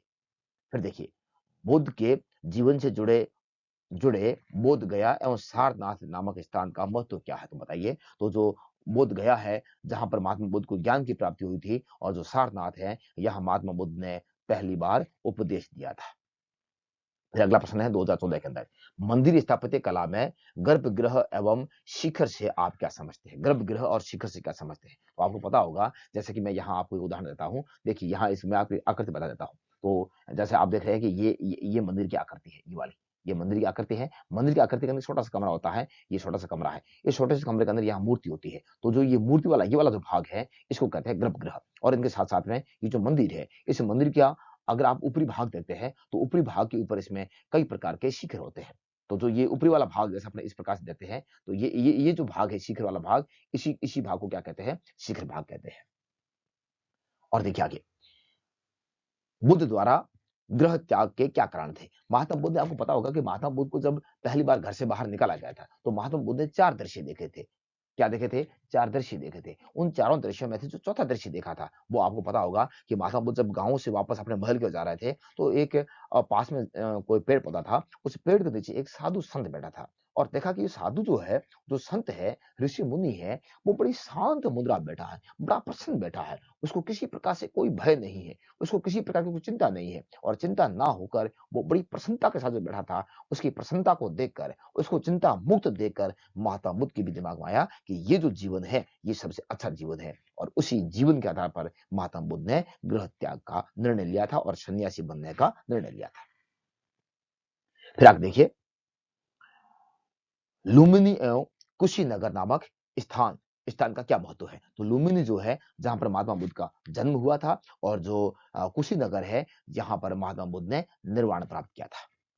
फिर है, जैन दर्शन की सबसे महत्वपूर्ण अवधारणा क्या है? जैन दर्शन की सबसे महत्वपूर्ण अवधारणा है, वो ये है, संपूर्ण विश्व प्राणवान है। संपूर्ण विश्व प्राणवान है। फिर देखिए आगे, आपकी दृष्टि में बौद्ध धर्म के तेजी से प्रसार के क्या कारण थे? तेजी से बौद्ध धर्म का प्रसार क्यों हुआ था? तो प्यारे विद्यार्थियों, मैं आपकी जानकारी के लिए बता दूं कि बौद्ध धर्म के अंदर किसी प्रकार का कोई भेदभाव नहीं था। बौद्ध धर्म में सारे जातियों के लोगों को समानता का अधिकार था। बौद्ध धर्म में कोई भी व्यक्ति हो, उसकी जो पहचान है, वो उनकी पहचान जन्म से नहीं थी, बल्कि उनकी पहचान क्रम से थी। तो ऐसे तमाम प्रकार की कुछ इनकी विशेषताएं थी, जिनके कारण जो बौद्ध धर्म है, वो धीरे धीरे लोकप्रिय होता जा रहा था। फिर देखिए, बुद्ध के संदेश भारत के बाहर किन किन देशों में फैले थे? तो आप देख सकते हैं, चीन है, कोरिया है, जापान है, श्रीलंका है, तमाम देशों के अंदर महात्मा बुद्ध के जो विचार है, वो फैले थे। फिर आप देखिए, बुद्ध ने बुद्ध ने अपना प्रथम उपदेश कहाँ दिया है? तो बुद्ध ने अपना प्रथम उपदेश कहाँ दिया है? आप कहोगे सारनाथ में दिया है। स्तूप क्यों और कैसे बनाए जाते थे? तो सबसे पहले आपको यहाँ ये समझना है, स्तूप बनाते क्यों थे? महात्मा बुद्ध के जीवन से संबंधित जो जो कोई भी वस्तुएँ हैं, या महात्मा बुद्ध का जीवन जो है, उसमें महात्मा बुद्ध ने जो अपना शरीर का कोई भी अंश जो है, उसको एक जमीन के अंदर गाड़ के उसके ऊपर टीला बनाते थे। उस टीले को ही शुरुआत में ये लोग स्तूप कहते थे। फिर धीरे-धीरे समय के साथ-साथ में इसमें थोड़ा-सा परिवर्तन हुआ, और इसको धीरे-धीरे थोड़ा-सा पत्थर से बनाने लगे, और पत्थर से इसको स्थायित्व देने लगे। जब इसको स्थायित्व दिया गया, तो स्थायित्व देने के लिए तमाम प्रकार के जो यहाँ के राजा है, या कोई व्यापारी वगैरह है, कोई अमीर व्यक्ति वगैरह है, ये लोग दान देते थे, और इस दान के माध्यम से ये लोग स्तूपों का निर्माण करते थे। और स्तूप जो है, एक प्रकार से महात्मा बुद्ध की स्मृति का प्रतीक है। इसलिए महात्मा बुद्ध का स्मरण करने के लिए, उनको याद करने के लिए भी बौद्ध धर्म से संबंधित जो अनुयायी है, वो स्तूप जाकर महात्मा बुद्ध को याद करने का, या उनकी स्मृति करने का, या एक प्रकार से उनकी आराधना करने का काम करते थे। 2017 में देखिए क्या पूछा गया है। 2017 में प्रश्न पूछा गया है कि बौद्ध धर्म में प्रवेश करने वाली प्रथम महिला कौन थी? तो प्रथम महिला जो है, वो है प्रजापति गौतमी। कौन है? प्रजापति गौतमी। बौद्ध दर्शन की 4 प्रमुख मान्यताओं का उल्लेख कीजिए। तो बौद्ध दर्शन जो है, इसमें ये कहा गया कि संपूर्ण संसार एक प्रकार से दुखों से भरा हुआ है, और दुखों से छुटकारा पाने के लिए, अगर आप दुखों से छुटकारा पाना चाहते हैं, तो उसके लिए आपको अष्टांगिक मार्ग का प्रतिपादन करना पड़ेगा, अष्टांगिक मार्ग को अपनाना पड़ेगा। इनके साथ-साथ महात्मा बुद्ध ने ये भी कहा था कि ये जो संसार है, ये क्षणभंगुर है, इसमें कोई भी चीज़ स्थायी नहीं है, और लगातार समय के साथ-साथ में बदलती जाती है। तो ये इनके कुछ इस प्रकार के मूल्य मान्यताएँ थी। फिर 2018 के अंदर प्रश्न पूछा गया है कि जातक ग्रंथों की मुख्य विषय वस्तु क्या है? तो प्यारे विद्यार्थियों, जो जातक ग्रंथ है, जातक ग्रंथ किसे कहते हैं? तब आप कहोगे, महात्मा बुद्ध के पूर्व जन्मों की जो कहानियां हैं, इन पूर्व जन्मों की कहानियों को जातक ग्रंथ के अंदर शामिल किया गया है। और जातक ग्रंथ जो है, ये एक प्रकार से पाली भाषा में लिखी गई ग्रंथ है। फिर है 2020 के अंदर प्रश्न पूछा गया है, त्रिपिटक किस धर्म से संबंधित है? तो जो त्रिपिटक है, वो कौन से धर्म से संबंधित है? आप कहोगे बौद्ध धर्म से संबंधित। कौन से धर्म से संबंधित? बौद्ध धर्म से संबंधित। त्रिपिटक क्या है? तो प्यारे विद्यार्थियों, पिटक का मतलब है टोकरी। पिटक का मतलब क्या है? आप कहोगे टोकरी। पिटक का मतलब टोकरी है, और इनकी संख्या 3 है। संख्या 3 होने के कारण इनको क्या नाम दिया गया है? त्रिपिटक। कौन-कौन सी है? सुत्त पिटक, विनय पिटक, अभिधम पिटक। फिर देखिए आगे, कनिष्क के शासनकाल में कौन सी बौद्ध संगीति का आयोजन हुआ था? तब आप कहोगे चौथी बौद्ध संगीति। कहाँ हुई थी? आप कहोगे कश्मीर के अंदर हुई थी। 2023 के अंदर प्रश्न कौन सा पूछा उसको देखिए आप। 2023 के अंदर बौद्ध दर्शन की किन्हीं दो महत्वपूर्ण मान्यताओं का उल्लेख कीजिए। बौद्ध दर्शन की जो मान्यता, हमने बौद्ध दर्शन की अभी बात की है। बौद्ध दर्शन में ये कहा गया है कि जो संसार है वो दुखों से भरा हुआ है, अष्टांगिक मार्ग का प्रयोग करना चाहिए, इस संसार के अंदर कोई भी स्थायी नहीं है, सारी चीजें क्षणभंगुर हैं और समय के साथ साथ में बदलती जाती है। फिर है पंच महाव्रत से आप क्या समझते हैं? ये जो पंच महाव्रत है प्यारे विद्यार्थियों, ये जैन धर्म से संबंधित पूछा गया है। किससे पूछा गया है? जैन धर्म। जैन धर्म के अनुसार जो साधु साध्वी है, इनके लिए 5 नियम थे। उन 5 नियमों को इन्होंने क्या नाम दिया है? पंच महाव्रत का नाम दिया है। कौन-कौन से हैं? पहला है हत्या नहीं करनी चाहिए, चोरी नहीं करनी चाहिए, झूठ नहीं बोलना चाहिए, धन संग्रह नहीं करना चाहिए और ब्रह्मचर्य जीवन जीना चाहिए। ये जो 5 नियम हैं, इन 5 नियमों को इन्होंने क्या नाम दिया है? पंच महाव्रत का नाम दिया है। फिर यहाँ स्तूप को वापस बताया है, हमने भी बात की है। फिर चलते हैं अगला चैप्टर की ओर।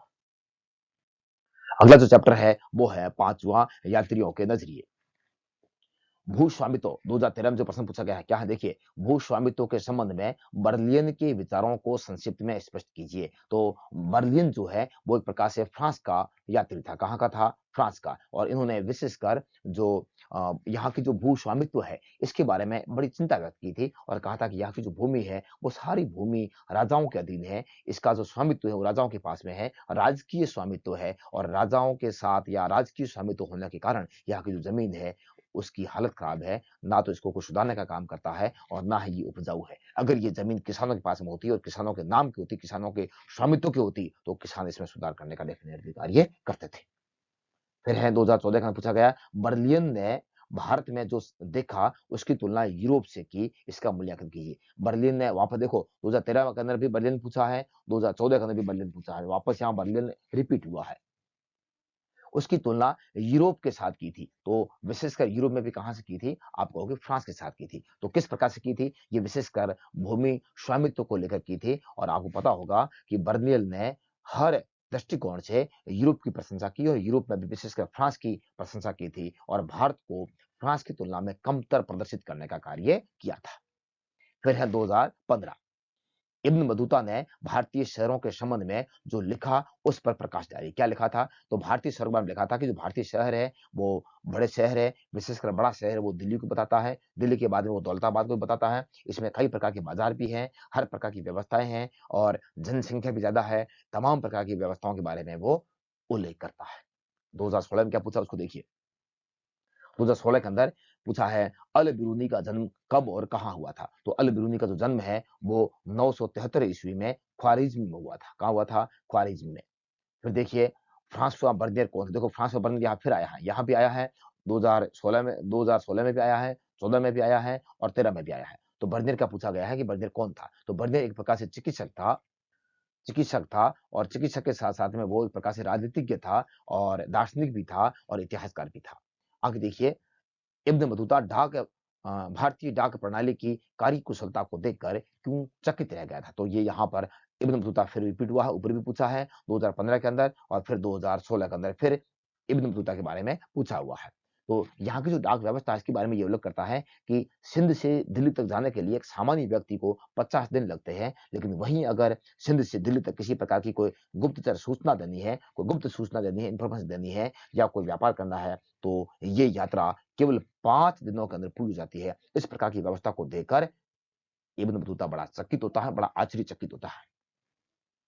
2017 में क्या पूछा गया है? अल बिरूनी द्वारा कौन सी पुस्तक लिखी गई है? तो आप कहोगे किताब उल हिंद लिखी गई है। फिर पूछा हुआ है मोहम्मद बिन तुगलक द्वारा किस विदेशी यात्री को दिल्ली का काजी नियुक्त किया गया था? तो आप कहोगे इब्न बतूता को दिल्ली का काजी नियुक्त किया गया था। बर्नियर के अनुसार उपमहाद्वीप में किसानों को किन किन समस्याओं से जूझना पड़ता था? तो हमने पहले भी चर्चा की है और विशेषकर चर्चा यहाँ यही है कि जो इब्न बतूता है ये कहता है कि भारत की जो भूमि है, विशेषकर जो भूमि है ये राजकीय भूमि है, इसके ऊपर राजकीय स्वामित्व है, राजा का स्वामित्व है और किसानों का स्वामित्व ना होने के कारण किसानों को कई प्रकार की समस्याओं का सामना करना पड़ता है। नेक्स्ट 2022 के अंदर क्या पूछा उसको देखिए। 2022 में पूछा हुआ है किताब उल हिंद का लेखक कौन है? तो आप कहोगे अल बिरूनी थे। इब्न बतूता ने किस शहर को भारत का सबसे बड़ा शहर बताया है? तब आप कहोगे दिल्ली को। इब्न बतूता भारतीय डाक प्रणाली को देखकर चकित क्यों हुआ था? क्योंकि हमने इसकी अभी चर्चा की है, आप इसको यहाँ वापस देख सकते हैं, वापस यहाँ रिपीट हुआ है। फिर देखिए अगला, इब्न बतूता सिंध कब पहुंचा था? उस समय दिल्ली का सुल्तान कौन था? तो इब्न बतूता 1333 के अंदर सिंध पहुंचा था और इस समय दिल्ली का जो सुल्तान था वो था मोहम्मद बिन तुगलक। 2023 में क्या पूछा उसको देखिए। 2023 में पूछा है कि इब्न बतूता की यात्रा वृत्तांत का नाम लिखिए। तो यात्रा वृत्तांत का नाम है रिहला। बर्दियर ने मुगल कालीन शहरों को शिविर नगर क्यों कहा है? क्योंकि ये जो शहर थे, ये जो एक प्रकार से शहर है, ये राजाओं के शिविरों पर निर्भर थे। राजा अगर किसी शहर में शिविर लगाता था तो उसका प्रभाव अच्छा दिखता था, वो शहर विकसित अवस्था में दिखता था, और अगर शिविर नहीं लगा था तो उस शहर का कोई प्रभाव नहीं होता था। इसलिए इनको क्या बोला है? शिविर शहर बोला है, क्योंकि ये राजाओं के ऊपर निर्भर करता था। फिर देखिए आगे, इब्न बतूता को मोहम्मद बिन तुगलक द्वारा कौन सी जिम्मेदारियां दी गई थी? तो पहली जिम्मेदारी दी गई थी इब्न बतूता को मोहम्मद बिन तुगलक के द्वारा दिल्ली का काजी बनाया गया था, ये इसकी पहली है।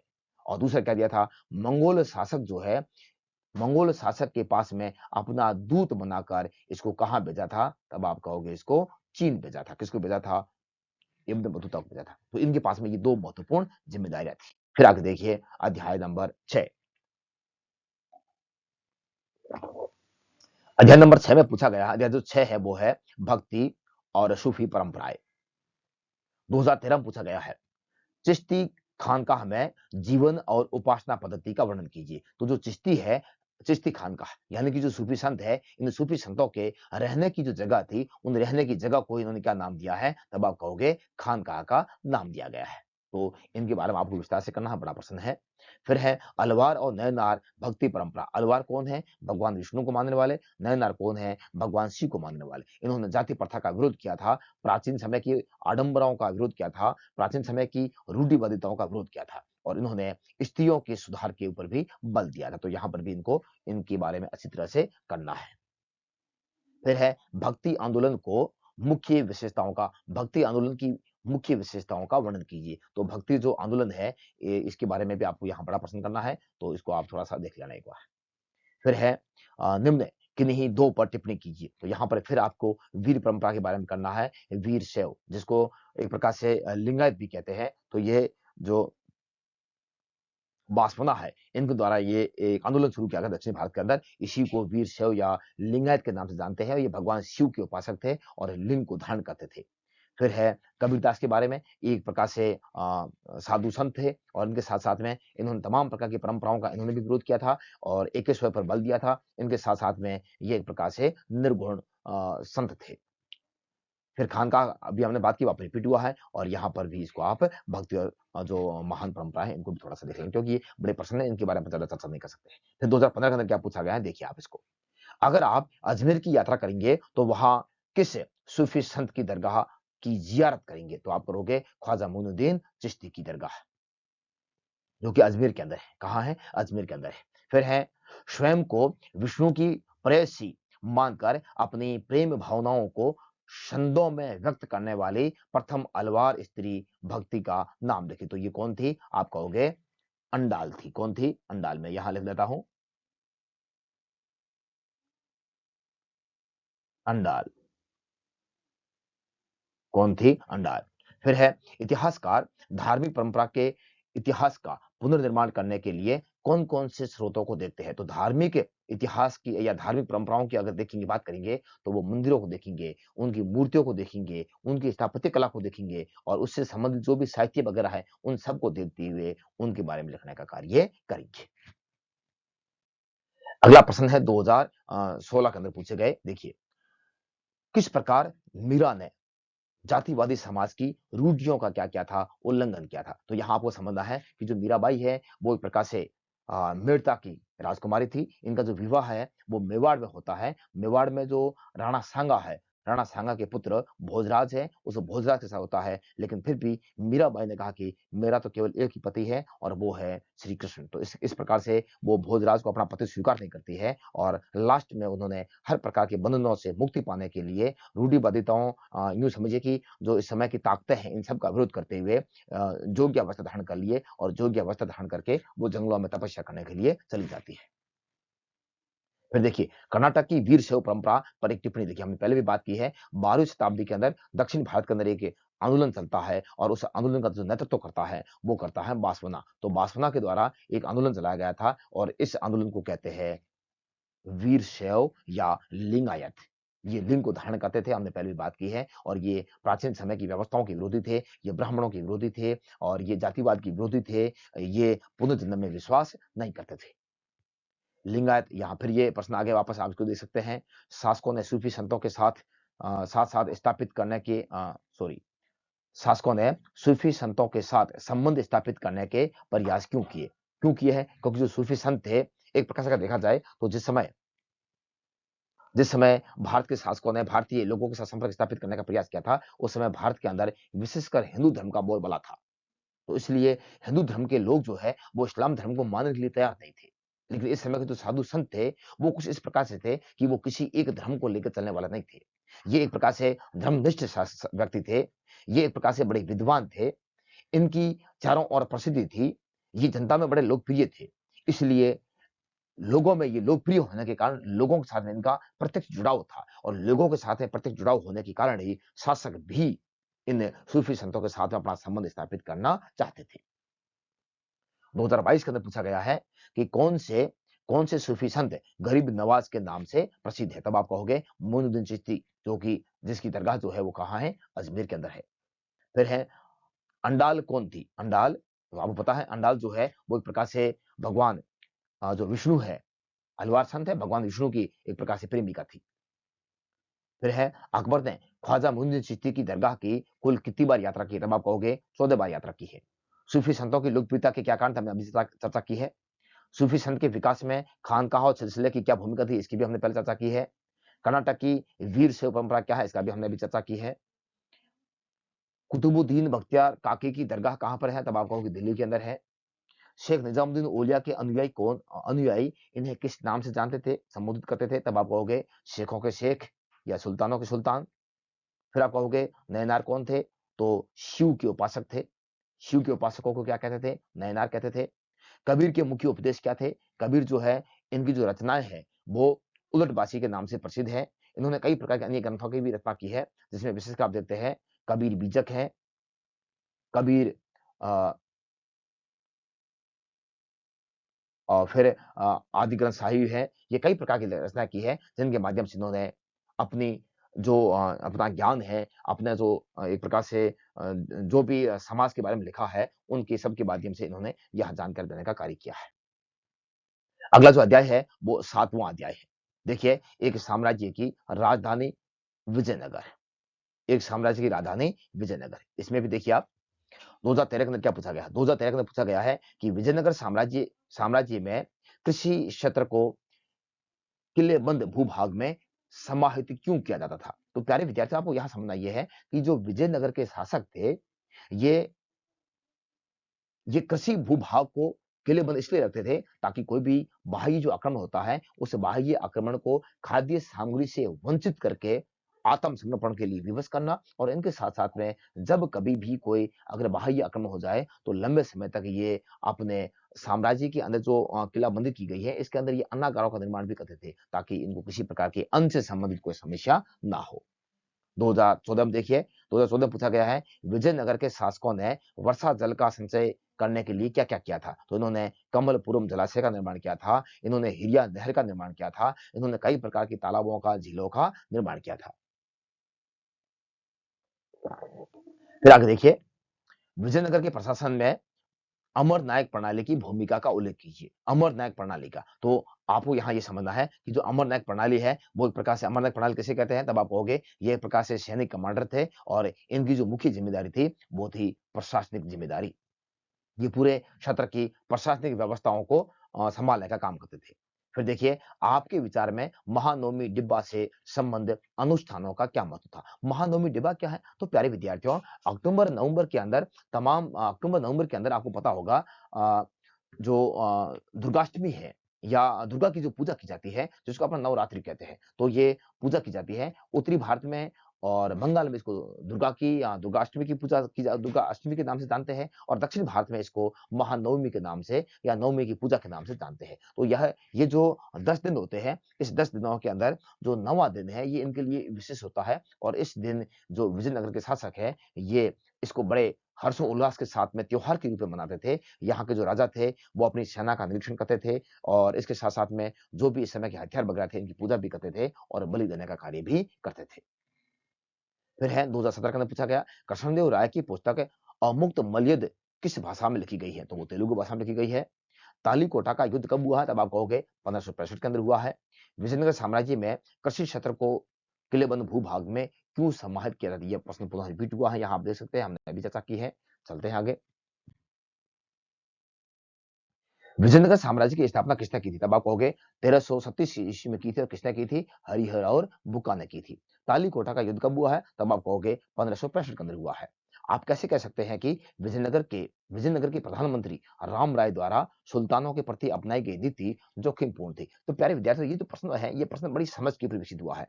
राम राय जो है, राम राय और आपको पता होगा कि इस समय जो विजयनगर का शासक था, वो था सदाशिवराव भाऊ। सदाशिवराव भाऊ और जो राम राय है, इन्होंने जो मुस्लिम राज्य है, इन मुस्लिम राज्यों को आपस में लड़वाने के लिए खूब प्रयास किए और लड़वाने के लिए उन्होंने किसी न किसी प्रकार की नीति का प्रतिपादन करने का काम किया। लेकिन हुआ इसका अपोजिट। हुआ क्या है कि जितने भी मुस्लिम राज्यों को इन्होंने लड़वाने का काम किया था, वो सारे के सारे एक हो गए और उन्होंने एक होकर एक अपना संगठन बनाया और संगठन बनाकर संयुक्त रूप से विजयनगर के ऊपर अटैक किया, जिसको हम इतिहास में तालीकोटा के नाम से या राक्षसी तांगड़ी युद्ध के नाम से जानते हैं और इस युद्ध के परिणाम स्वरूप विजयनगर का क्या हो गया था? पतन हो गया था। तो ये जो नीति थी, ये नीति किसकी थी? राम राय की थी, जिसका परिणाम उसी को भुगतना पड़ा था। अगला प्रश्न है, विजयनगर शासकों की स्थापत्य कला के कौन-कौन से तत्व तुर्क सुल्तानों द्वारा प्रवर्तित स्थापत्य से प्रभावित थे? तो आपको पता होगा जो विजयनगर की जो किलेबंदी की गई थी, विजयनगर की जो किलेबंदी की गई थी, जैसे ये किलेबंदी की गई है, इसके जो ये द्वार है, इस द्वारों को ये लोग मुख्य द्वार कहते थे और इसको आप यहाँ पर एक प्रकार से गोपुरम, ये लोग इनको गोपुरम कहते थे। तो ये इनका मुख्य द्वार है। ये जो मुख्य द्वार है, इस मुख्य द्वार का जो ये प्रवेश द्वार है, इसके ऊपर ये यहाँ से जो प्रवेश द्वार है, ये थोड़ा-सा गोल था। इसको इन्होंने क्या नाम दिया है? मेहराब नाम दिया है। इसके साथ आप ऊपर देखते हैं, तो इसके ऊपर गुम्बद बनी हुई है। ऐसे गुम्बद बने, इसको गुम्बद कहते हैं। ये जो गुम्बद है, ये गुम्बद भी बनी हुई है। तो ये गुम्बद की आकृति और मेहराब की जो आकृति है, ये प्यारे विद्यार्थियों कहाँ से ली गई है? तब आप कहोगे, इस प्रकार की जो व्यवस्था है, ये तुर्क सुल्तानों की थी और तुर्क सुल्तानों की इसी कला को विजयनगर के शासकों ने भी अपनाने का कार्य किया था। फिर आप देखिए, हम्पी को राष्ट्रीय स्थल के रूप में मान्यता कब मिली थी? तब आप कहोगे 1970 में मिली थी। फिर है विजयनगर साम्राज्य में सेना प्रमुख को क्या कहा जाता था? तब आप कहोगे नायक कहते थे। तालीकोटा के युद्ध का अन्य नाम क्या है? तब मैंने अभी आपको बोला है राक्षसी तांगड़ी का युद्ध कहते हैं। कृष्णदेव राय की किन्हीं 2 विजयों का वर्णन कीजिए। तो कृष्णदेव राय जो है, ये एक तो 1512 में रायचूर दोआब की विजय है, 1514 में उड़ीसा की विजय है और 1520 में बीजापुर की विजय है। अगला देखिए फिर अध्याय नंबर 8। अध्याय नंबर 8 देखिए, किसान, जमींदार और राज्य।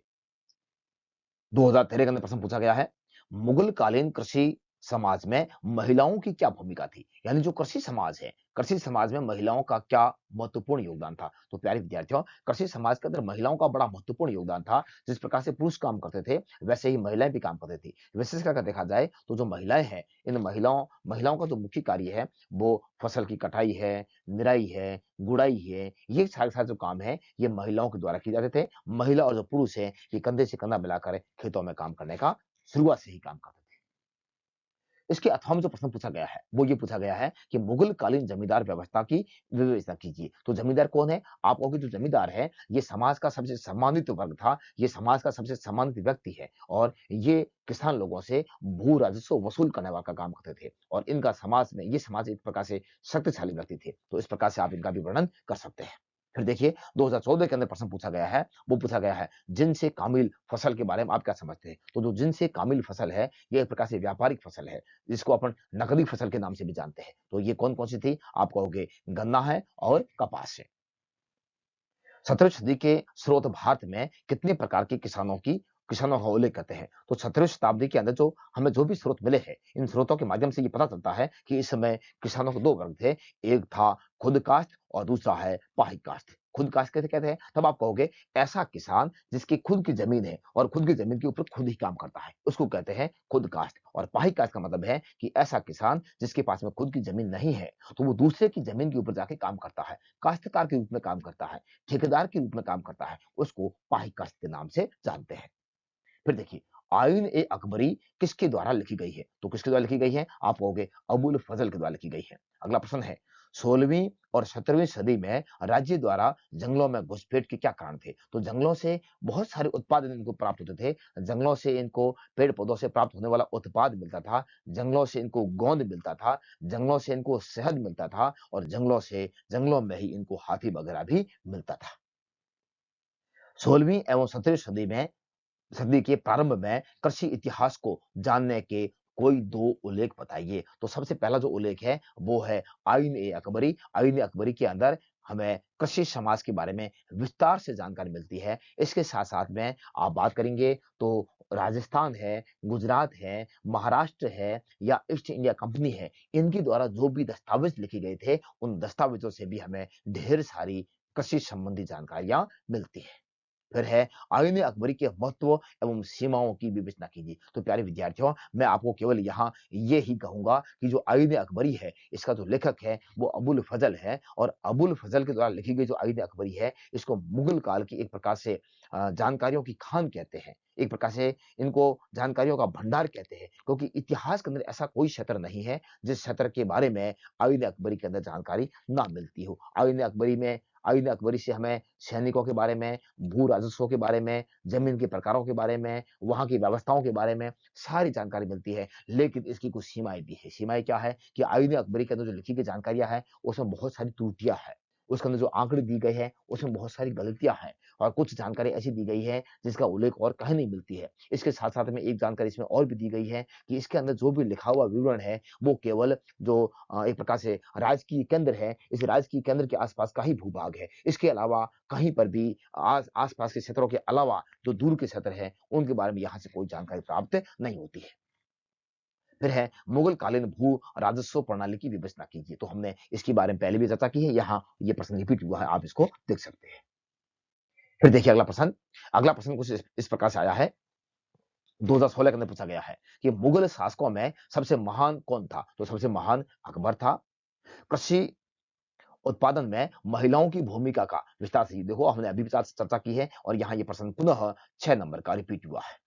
फिर देखिए आगे, मुगल काल में जमींदारों की भूमिका को लेके ये भी प्रश्न यहाँ रिपीट हुआ है, 6 नंबर का आया है। 2017 में क्या पूछा हुआ है? 2017 में पूछा है कि 16वीं और 17वीं सदी में जंगलवासियों की जिंदगी में क्या बदलाव आया था? तो जैसे-जैसे लोग जंगलों में प्रवेश कर रहे थे, वैसे-वैसे जिंदगी थोड़ी-सी बदलती जा रही थी, क्योंकि जंगलवासी पहले जंगल में रहते थे, लेकिन तमाम लोग पेड़-पौधों से प्राप्त होने वाले उत्पादों के लालच में जंगलों में प्रवेश करते हैं, जंगलों में घुसते हैं, तो इनको अपने मूल स्थान से खदेड़ने का कार्य किया जाता है। वर्तमान संदर्भ में कृषि उत्पादन बढ़ाने के लिए मुगल कालीन प्रयासों का वर्णन कीजिए। तो ये भी बड़ा प्रश्न है और आप ये समझ सकते हैं कि उस समय भी बैलों का प्रयोग करते थे, उस समय भी ज़मीन की पैमाइश करते थे, ज़मीन को अलग-अलग वर्गों में विभाजित करते थे, ज़मीन का सर्वेक्षण करते थे और जिस जैसी ज़मीन थी, उसके ऊपर कर प्रणाली भी वैसी ही थी। तो आप इन नीतियों का प्रयोग करके जहाँ सिंचाई की व्यवस्था नहीं थी, वहाँ सिंचाई की व्यवस्था की जाती थी। ऐसी व्यवस्थाएँ हम अपनाकर आज भी कृषि क्षेत्र में वृद्धि कर सकते हैं। फिर आगे देखिए, 2022 के अंदर पूछा गया है, अकबर के काल का सरकारी इतिहासकार कौन था? आप कहोगे अबुल फजल था। शाहजहां के सबसे बड़े पुत्र का नाम क्या था? आप कहोगे दारा शिकोह था। आईन अकबरी पुस्तक का लेखक कौन है? आप कहोगे अबुल फजल है। मंजिल आबादी और सिपह आबादी से आप क्या समझते हैं? तो जो मंजिल आबादी है, इसके अंदर शाही परिवार और शाही परिवार के रख-रखाव से संबंधित जानकारी दी गई है और जो दूसरा सिपह आबादी है, इसमें सैनिकों से संबंधित और नागरिक है, इनसे संबंधित जानकारियों का ब्यौरा दिया गया है। फिर देखिए, अकबर के शासनकाल में भूमि का जो वर्गीकरण है वो कितने भागों में किया गया था, किन्हीं दो का उल्लेख कीजिए। तो इस समय भूमि का कुल चार भागों में विवरण दिया गया है या चार भागों में जमीन को बांटा गया है। आपको पता होगा, पहली जो जमीन है वो है पोलज, परोती, बंजर और इनके साथ साथ में आप कह सकते हैं परोती हो गई है, पोलज हो गई है, एक थी चच्चर। तो इस प्रकार से जमीन के कुल कितने भाग हो गए हैं, चार भाग हो गए। इसमें आपको पता है जो परोती है वो जो पोलज है, सॉरी, जो पोलज है वो सबसे ज्यादा उपजाऊ थी। फिर देखिए अध्याय 9। प्यारे विद्यार्थियों, यहाँ आपको ये समझना है कि जो अध्याय 9 है ये वर्तमान के सिलेबस के अंदर नहीं है। राजस्थान बोर्ड के जो विद्यार्थी हैं उनको यहाँ ये नोट करना है कि राजस्थान बोर्ड के विद्यार्थी है, इनको जो नवा अध्याय है ये नहीं देखना है। आप चाहो तो इसको थोड़ा सा वीडियो को आगे करके सीधा 10वां चैप्टर देख लेना। और मैंने ये इसलिए जारी किया है क्योंकि एनसीईआरटी राजस्थान के अंदर ही नहीं है बल्कि संपूर्ण भारत के अंदर है। तो बहुत सारे ऐसे नवोदय विद्यालय हैं, केवी है, या बहुत सारे ऐसे राज्य है जिसमें ये नवा अध्याय है। इसलिए मैंने इस नवे अध्याय के जो बोर्ड के द्वारा पूछे गए प्रश्न है उनके लिए हो सकता है कि वो अपने बोर्ड के नहीं है, ये उनकी बोर्ड के नहीं है, लेकिन फिर भी बोर्ड के प्रश्न है तो उनके लिए भी ये प्रश्न महत्वपूर्ण हो सकते हैं। इसलिए मैंने इनको उठाया है। तो अगर आप राजस्थान से अध्ययन कर रहे हैं तो हो सकता है तो आप इसको सीधा स्क्रॉल करके आगे वाले चैप्टर को देते हैं। देखिए, 13 में पूछा गया है कि मुगल काल में पांडुलिपि रचना का मुख्य केंद्र क्या कहलाता था? आप कहोगे शाही किताबखाना कहलाता था। फिर है अबुल फजल ने प्रभुसत्ता को एक सामाजिक अनुबंध के रूप में परिभाषित क्यों किया है? तो यहाँ जो अबुल फजल है वो कहता है कि यहाँ के जो शासक है इनका ये कर्तव्य बनता है कि जनता के जीवन की, धन की, सम्मान की और इनके साथ साथ में उनका विश्वास जीते, और उनसे ये भी उम्मीद करते थे कि प्रजा इन सारी बातों का अगर राजा करता है तो प्रजा का भी ये कर्तव्य बनता है कि शाही आदेशों की क्या करे, वो पालना करे। फिर आगे देखिए, फतेहपुर सीकरी का बुलंद दरवाजा क्यों और किसके द्वारा बनाया गया था? तो किसके द्वारा बनाया गया था? तो आप कहोगे अकबर के द्वारा। कब बनाया गया था? आप कहोगे 1572 के अंदर बनाया गया था। क्यों बनाया गया था? तब आप कहोगे अकबर ने गुजरात के ऊपर विजय प्राप्त की थी। गुजरात के ऊपर विजय की स्मृति में बुलंद दरवाजा बनाया गया था। फिर देखिए, मुगल बादशाहों द्वारा इतिवृत्त क्यों तैयार करवाए जाते थे? तो मुगल बादशाहों के द्वारा जो भी काम किए जाते थे, उन कामों को आने वाली पीढ़ी तक बताने के लिए, उन जानकारियों को आने वाली पीढ़ी तक देने के लिए ये लोग इतिहास को लिखने का कार्य करते थे।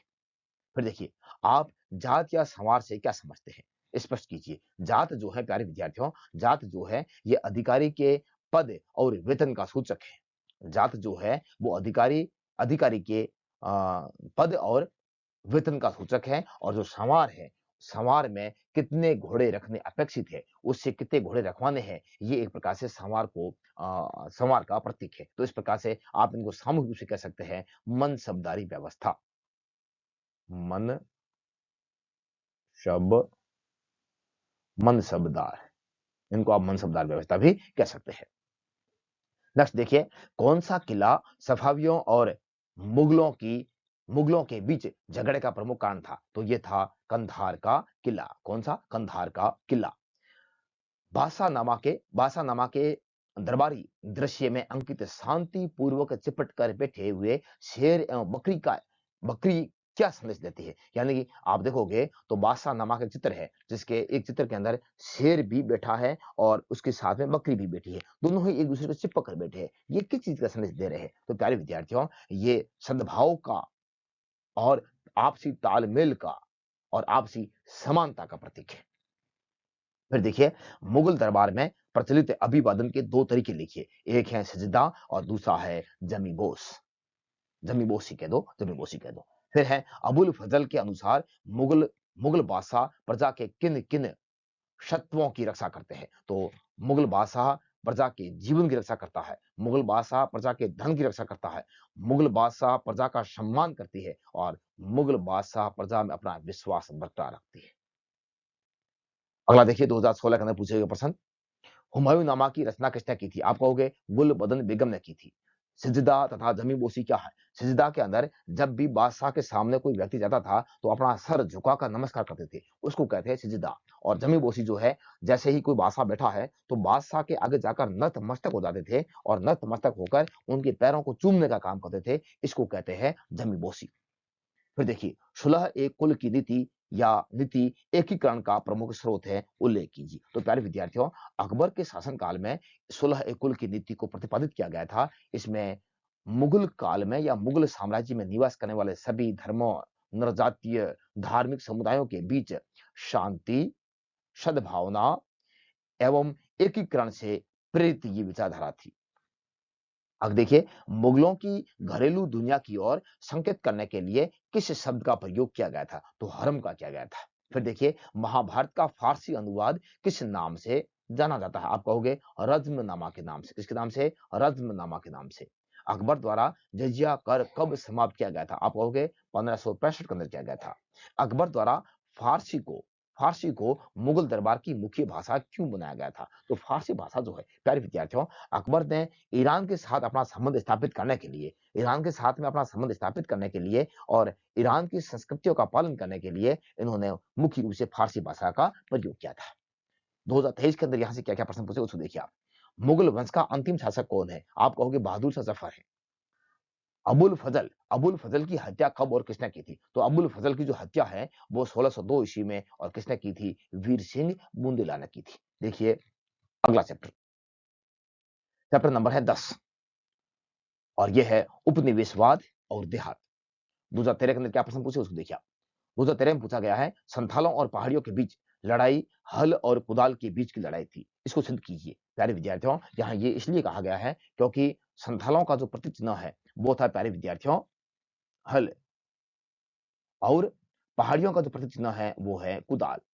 तो ये आपस में एक दूसरे का इन्होंने एक दूसरे का विरोध किया था और एक दूसरे का विरोध करने के कारण ही इनको ये कहा गया कि इनका आपस में युद्ध था। तो प्यारे विद्यार्थियों, जो राजमहल की पहाड़ियाँ हैं, पहले यहाँ पर पहाड़िया लोग रहते थे, लेकिन पहाड़िया लोग ईमानदारी से काम नहीं करते थे, इसलिए अधिक से अधिक लाभ प्राप्त करने के उद्देश्य से जो अंग्रेज है, इन्होंने पहाड़िया लोगों की जगह संथालों को लाकर बसाया था। इसलिए पहाड़िया लोगों और संथालों के बीच में संघर्ष होता है और ये जो संघर्ष होता है, इसीलिए इनको इनके प्रतीक चिन्हों के नाम से लड़ाई या संघर्ष कहा गया है। अगला देखिए 2014 के अंदर पूछा गया। दक्कन दंगा रिपोर्ट क्या थी? इसके अनुसार रैयत विद्रोह का क्या कारण था? तो दक्कन दंगा जो है दक्कन दंगा जो रिपोर्ट है ये 1878 के अंदर प्रस्तुत की गई थी और दक्कन दंगा जो है ये बम्बई के अंदर हुआ था और आखिर इसमें ये कहा गया था कि जो ब्रिटिश सरकार है या इनके साथ-साथ में जो इस समय के जमींदार हैं, अमीर लोग जो है, ये एक प्रकार से बम्बई के किसानों का शोषण करते थे, इनके ऊपर अत्याचार करते थे। शोषण और अत्याचार करने के कारण और इनके साथ-साथ में इनसे अधिक भू राजस्व लेना, कर लेना और इन तमाम प्रकार के कारणों की वजह से किसान लोग यहाँ पर बड़े परेशान थे, इसलिए इन्होंने दंगे करने शुरू कर दिए थे। नेक्स्ट देखिए, जोतदारों की स्थिति क्या थी? तो प्यारे विद्यार्थी जोतदार कौन है? आपको यहाँ ये समझना है कि जोतदार कौन थे? जोतदार जो अमीर किसान थे, अमीर किसानों को जोतदार के नाम से जानते हैं। लेकिन दिक्कत यहाँ ये हो गई कि अमीर किसान जो है, ये गाँव में रहते थे और अमीर किसानों के ऊपर जो एक कड़ी है, वो है जमींदारों की। जमींदार सबसे ताकतवर, सबसे धनवान लोग थे और ये कहाँ निवास करते थे? आप कहोगे शहरों के अंदर निवास करते थे। तो यहाँ यही पूछा गया है कि इनकी स्थिति कैसी थी? तो जमींदार जो है, ये एक प्रकार से सबसे शक्तिशाली लोग हैं और जोतदार है, ये गाँव में रहते थे और ये अमीर किसान थे। आप इनके बारे में और ज़्यादा गहराई से देख सकते हैं। ज़्यादा कोई बड़ा है नहीं, 2 नंबर का प्रश्न है। फिर आगे देखिए 2015 के अंदर पूछे गए, इश्तमरारी बंदोबस्त कब और किस सत्र में लागू की गई थी? इश्तमरारी बंदोबस्त जो है, वो 1793 के अंदर बम्बई में लागू की गई थी और इसको लागू करने का जो कार्य है, वो किसने किया था? आप कहोगे कॉर्नवालिस ने किया था। फिर देखिए, कुदाल व हल किन लोगों के जीवन का प्रतीक है? ये हमने अभी बात की है। कुदाल जो है, वो पहाड़िया लोगों का और जो हल है, वो संथाल लोगों का प्रतीक चिन्ह है। दक्कन के रैयत ऋणदाताओं के प्रति क्रोध क्यों थे? जो दक्कन के रैयत हैं, ये ऋण देने वालों के खिलाफ में क्यों थे? खिलाफ में इसलिए थे क्योंकि ऋणदाता एक तो इनको ऋण नहीं देते थे। अगर ऋण देते थे तो उनकी ब्याज अधिक थी। इनके ऋण के स्रोत सारे सूख गए थे। इनके ऊपर ये लोग अत्याचार करते थे और इनके साथ-साथ में जब भी ये कभी वापस पैसे देते थे, तो ये जाली एक प्रकार से आंकड़े भर देते थे। तमाम प्रकार के कारणों की वजह से जो दक्कन के रैयत हैं, किसान हैं, ये ऋणदाताओं के प्रति बड़े क्रुद्ध थे, इनसे बड़े असंतुष्ट थे। अगला प्रश्न है, संथालों के राजमहल की पहाड़ियों पर बसने से पहाड़िया लोगों का जीवन किस प्रकार से प्रभावित हुआ है? तो प्यारे विद्यार्थियों, हमने पहले बात की, मैंने ये इस प्रश्न को पहले भी समझाया है कि जो राजमहल की पहाड़ियां हैं, पहले यहाँ पर पहाड़िया लोग रहते थे, लेकिन जैसे ही ब्रिटिश सरकार को लगा कि ये लोग ईमानदारी से काम नहीं करते हैं, इसलिए अपने लाभ को पूरा करने के लिए, अपने लालच को पूरा करने के लिए इनकी जगह ये लोग संथालों को लाते हैं, और संथाल लोगों ने आते ही इनको पीछे धकेलना शुरू कर दिया, और इसलिए पहाड़िया लोग कुछ ऐसे क्षेत्रों में चले गए जो पूरा पथरीला इलाका था, जो बिल्कुल अनउपजाऊ इलाका था, इसलिए इनका जो जनजीवन है वो प्रभावित होता है, जिससे इनको आर्थिक नुकसान होता है। देखिए आगे 2022 के अंदर पूछा गया प्रश्न। 22 में पूछा है, बंगाल में इस्तमरारी बंदोबस्त कब लागू हुआ था? तो बंगाल में इस्तमरारी बंदोबस्त 1700, हमने अभी बात की है, 1793 के अंदर लागू हुआ था। किसने किया था? आप कहोगे कॉर्नवालिस ने किया था। 1661 में अमेरिका में गृह युद्ध प्रारंभ हुआ था। तो ये थोड़ा से रिक्त स्थान है जो मैंने सीधे दे दिए है। 1857 में ब्रिटेन में कपास आपूर्ति संघ की स्थापना हुई थी। रैयतवाड़ी व्यवस्था इस्तमरारी बंदोबस्त से किस प्रकार भिन्न थी? तो रैयतवाड़ी, सबसे पहले हमें देखना है इस्तमरारी बंदोबस्त। इस्तमरारी बंदोबस्त हमने अभी बात की है कि इस्तमरारी बंदोबस्त 1793 के अंदर बंगाल में लागू की गई थी, और इसको लागू करने का जो कार्य है वो किया गया था कॉर्नवालिस के द्वारा। इसके इसके तहत ये तय किया गया था कि 10 साल तक जो स्थायी बंदोबस्त है, स्थायी बंदोबस्त, इस्तमरारी का दूसरा नाम है स्थायी बंदोबस्त, तो 10 साल के लिए लागू होती थी, और इसकी जो एक प्रकार से भू राजस्व की दर थी वो काफी ऊंची थी, और इसमें प्रत्यक्ष रूप से एक प्रकार से जो भू राजस्व वसूल करने का काम जो है वो ब्रिटिश सरकार के अधिकारियों के द्वारा किया जाता था। लेकिन लगा कि ये व्यवस्था ठीक नहीं है, इसलिए व्यवस्था में कुछ सुधार किया गया है, और अगली जो व्यवस्था लागू की गई है वो की गई थी रैयतवाड़ी। रैयत रैयत का मतलब होता है किसान, तो किसानों से प्रत्यक्ष जो भू राजस्व लिया जाता था उसको रैयतवाड़ी व्यवस्था के नाम से जानते थे। अगला प्रश्न देखिए, संथाल विद्रोह के क्या कारण थे? संथाल विद्रोह जो है ये कब होता है? आप कहोगे 1855-56 में होता है। ये किसके द्वारा किया जाता है? तब आप कहोगे संथाल विद्रोह का जो नेतृत्व किया है वो क्या था? सिंधु माझी ने। अब आपको यहाँ ये भी समझना है कि संथाल लोगों के ऊपर भी अंग्रेज लोग, या संथाल लोगों के ऊपर यहाँ के जमींदार लोग भी एक प्रकार से इनका अत्याचार करते थे, इनके इनका शोषण करने का कार्य करते थे, इनके ऊपर एक प्रकार से करों का बोझ था। तमाम प्रकार की समस्याओं को ध्यान में रखते हुए इन लोगों ने भी क्या किया था? इनके साथ में कोई न्याय नहीं करते थे, ना ही इनकी कोई सुनता था, इसलिए इन लोगों ने क्या किया है? विद्रोह किया, और इन लोगों ने जो विद्रोह किया है वो संथाल विद्रोह के नाम से प्रसिद्ध है। इस्तमरारी बंदोबस्त के संबंध में सूर्य अस्त कानून क्या है? सूर्य अस्त कानून या सूर्य अस्त विधि, प्यारे विद्यार्थियों, इस्तमरारी या स्थायी बंदोबस्त के तहत एक तिथि तय की जाती थी, एक तारीख तय की जाती थी। उस तारीख के सूर्य उदय से पहले अगर कोई भी व्यक्ति भू राजस्व अदा नहीं करता था, तो उस जमीन को ये लोग क्या कर देते थे? नीलाम कर देते थे। इसलिए इस विधि का नाम है सूर्यास्त कानून या सूर्यास्त विधि। संथाल विद्रोह के कोई दो कारण है, ये हमने अभी चर्चा कर ली है। चलते हैं अगला चैप्टर की ओर।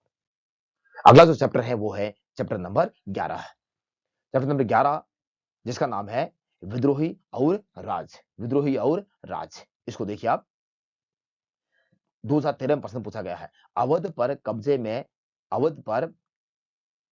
कब्जे में अंग्रेजों की दिलचस्पी क्यों थी? जो अंग्रेज हैं ये अवध पर कब्जा करना क्यों चाहते थे? प्रश्न ये है, क्यों चाहते थे? इसलिए चाहते थे क्योंकि जो अवध की जमीन है, भूमि जो है, ये नील और कपास के लिए बड़ी उपजाऊ थी, उत्तम थी। इनके साथ-साथ में ये लोग चाहते थे कि उत्तरी भारत में एक बाजार विकसित करने के लिए, व्यापारिक कालकोठिया विकसित करने के लिए जो अवध का भाग है, ये काफ़ी उपजाऊ, ये काफ़ी महत्वपूर्ण है, इसलिए ये लोग अवध के ऊपर अपना आधिपत्य स्थापित करना चाहते थे। अगला प्रश्न है, 1857 के विद्रोह के संदर्भ में इंग्लैंड और भारत में छपी तस्वीरों तस्वीरों से दोनों देशों के लोगों में उत्पन्न संवेदनाओं की संक्षिप्त में तुलना कीजिए। तो प्यारे विद्यार्थियों, यहाँ आपको ये समझना है कि 1857 की जो क्रांति है, इस क्रांति के दौरान तमाम प्रकार के साहित्यकारों ने, चित्रकारों ने यहाँ पर कुछ चित्र बनाए थे, और इन चित्रकारों के माध्यम से कई प्रकार की यहाँ अपनी भावनाओं को व्यक्त करने का कार्य किया था।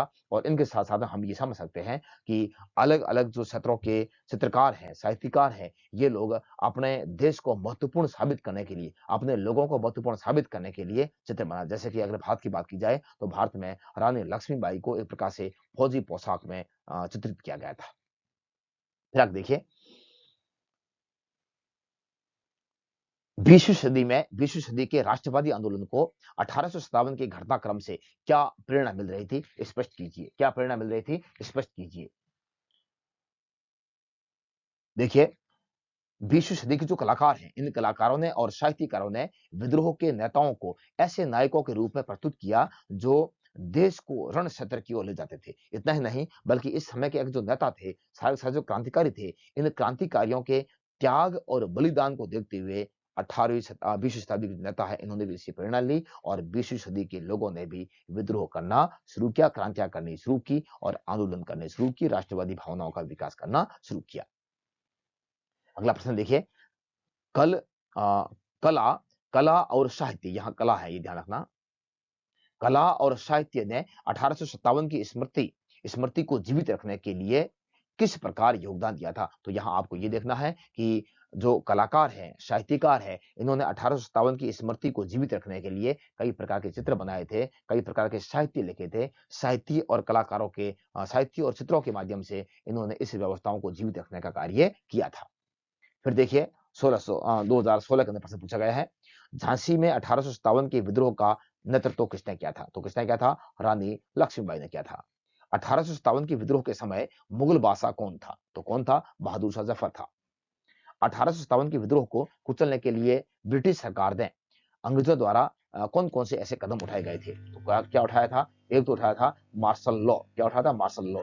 मार्शल लॉ एक इस प्रकार का कानून है, इस प्रकार का नियम है, जिसके माध्यम से ये सामान्य अंग्रेजों को भी अधिकार दे दिया था कि कोई भी व्यक्ति, अगर कोई भी भारतीय व्यक्ति विद्रोह करता है, कोई भी भारतीय व्यक्ति अशांति फैलाता है, तो उनको बिना किसी पूछे जेल में डाल दो। इसको कहते हैं मार्शल लॉ। इनके साथ साथ में इन्होंने तमाम प्रकार के अन्य कानून भी बनाए थे, जिनके माध्यम से इन्होंने विद्रोह को दबाने का कार्य किया था और ये भी बात कही थी कि जो भी विद्रोही है, उनकी केवल एक ही सजा है और वो है सजाए मौत।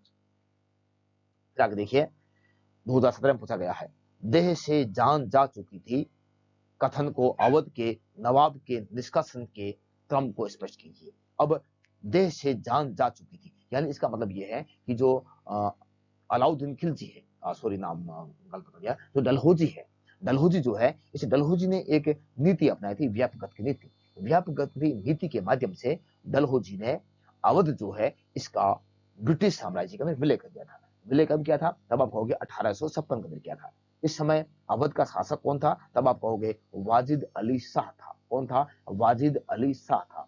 वाजिद अली शाह के ऊपर कुशासन का आरोप लगाकर जिस समय इनको अवध से निष्कासित कर दिया था, लखनऊ के लिए भेजा गया था, उस समय यहाँ के लोगों ने कहा था कि जिस प्रकार से शरीर से आत्मा जाने के बाद में शरीर बिल्कुल बेजान हो जाता है, ठीक उसी प्रकार से अवध से वाजिद अली शाह को, नवाब को निकालने से ये जो अवध है, ये भी क्या हो गया है? बेजान हो गया है। फिर देखिए 2018 के अंदर क्या पूछा गया है? 2018 में पूछा गया है, लॉर्ड डलहौजी का व्यापकगत सिद्धांत क्या है? इसको अपन व्यापकगत सिद्धांत भी कह सकते हैं और इसको अपन हड़प नीति भी कह सकते हैं। ये डलहौजी के द्वारा अपनाया गया एक सिद्धांत था। डलहौजी ने ब्रिटिश साम्राज्य का विस्तार करने के लिए युद्ध के अलावा एक नीति अपनाई थी और इस नीति का नाम है व्यापकगत या हड़प नीति। इसके तहत इन्होंने क्या किया था? इसके तहत इन्होंने भारतीय राज्यों को ब्रिटिश साम्राज्य में बलपूर्वक शामिल किया था और इस प्रकार से इन्होंने पहली बार जिसको शामिल किया है वो है सतारा, जिसको 1848 में किया था। फिर है झांसी, जिसको 1854 में किया था और अभी हमने बात की है 1856 में किसको किया, तब आप कहोगे अवध को किया है। अगला प्रश्न देखिए, 1857 की क्रांति की असफलता के क्या कारण थे? तो प्यारे विद्यार्थियों, 1857 की जो क्रांति है, इसकी असफलता के वैसे कई कारण थे। अगर देखा जाए तो सारे भारतीय शासकों ने इसमें भाग नहीं लिया था। ये क्रांति समय से पूर्व हो गई थी। भारतीय क्रांतिकारियों के पास में प्रयुक्त साधन नहीं थे। तमाम प्रकार के कारणों की वजह से ये क्रांति असफल हो जाती है। फिर है भारत में 1857 की क्रांति का तात्कालिक कारण क्या था? तो आपको पता ही है कि चर्बी युक्त कारतूस थे, जिसके ऊपर एक टोपी लगी हुई थी। उस टोपी को मुंह से उतारना पड़ता था और मुंह से उतारने के कारण हिंदुओं का और जो मुसलमान है, इन दोनों का धर्म जो है वो भ्रष्ट हो रहा था। अब चर्बी क्या लगी थी? जो चर्बी है, इसमें गाय और सूअर की चर्बी का लेप था। ये जो कारतूस है, इस कारतूस की जो टोपी है, इसके ऊपर गाय और सूअर की चर्बी का लेप करते थे, और वो उसके ऊपर जो कैप होती थी, उस कैप को, उस टोपी को तोड़ने के लिए लोगों को, सैनिकों को अपने दांतों से उसको तोड़ना पड़ा था। इसलिए हिंदू और मुसलमानों ने सोचा कि हमारा धर्म भ्रष्ट कर रहे हैं अंग्रेज, और इस बात को जानते हुए भारतीय किसानों ने विद्रोह कर दिया था। इसको तात्कालीन काल कहते हैं।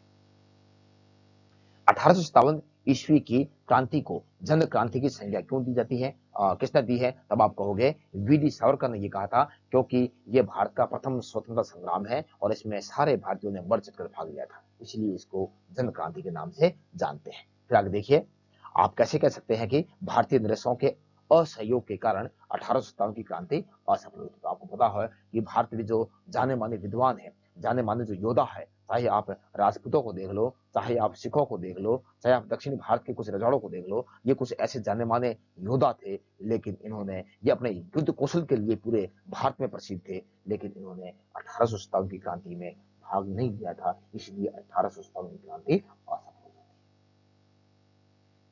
फिर देखिए आगे 2022 के अंदर पूछा गया है, 1857 की क्रांति के समय मुगल बादशाह कौन था? आप कहोगे बहादुर शाह जफर था। अवध का ब्रिटिश साम्राज्य में विलय कब हुआ? आप कहोगे 1856 में हुआ है। 1857 के विद्रोह में विद्रोहियों द्वारा हिंदू मुस्लिम एकता के लिए क्या क्या कदम उठाए गए थे? तो क्या क्या किया है इन्होंने? जाति धर्म का भेद किए बिना विभिन्न प्रकार की शाही घोषणाएं की गई थी। यहाँ जो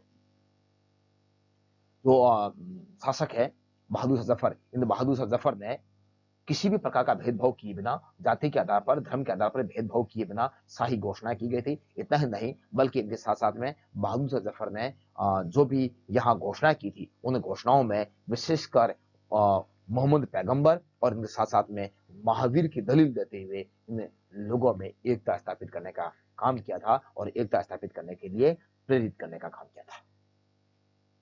तो देखिए 1857 के विद्रोह के समय भारतीय सैनिकों में असंतोष के क्या कारण थे? तो प्यारे विद्यार्थियों, असंतोष के वैसे कई कारण थे, लेकिन मैं यहाँ पर 2-3 बिंदुओं की बात करता हूँ। एक तो बात करता हूँ 1854 के अंदर ब्रिटिश सरकार के द्वारा एक अधिनियम पारित किया गया था, जिसका नाम था डाक अधिनियम। डाक घर जो अधिनियम है, इससे पहले भारतीय सैनिकों को कुछ छूट दी जाती थी, लेकिन अब जैसे ही ये डाक अधिनियम लागू हुआ है, तो जो निःशुल्क सेवाएं हैं, ये इनके लिए, भारतीय सैनिकों के लिए बंद कर दी गई थी। दूसरा, इन्होंने 1856 में लॉर्ड कैनिंग के द्वारा एक सामान्य सेना भर्ती अधिनियम पारित किया गया था, और इस अधिनियम के तहत, इस अधिनियम के ये प्रावधान थे कि भारतीय सैनिकों को अब भारत से बाहर कहीं पर भी समुद्रों में भेज सकते हैं। इससे पहले भारतीय व्यक्ति भारत से बाहर समुद्रों में जाना अपने धर्म के खिलाफ मानते थे, और इतना ही नहीं, बल्कि भारतीय सैनिकों के साथ में भेदभाव किया जाता था। इनकी पदोन्नति नहीं होती थी, इनका वेतन भी कम होता था, इनके साथ में अभद्रतापूर्ण व्यवहार करते थे। तमाम बिंदुओं के कारण भारतीय किसान बड़े असंतुष्ट थे, इसलिए उन्होंने 1857 की क्रांति शुरू कर दी थी।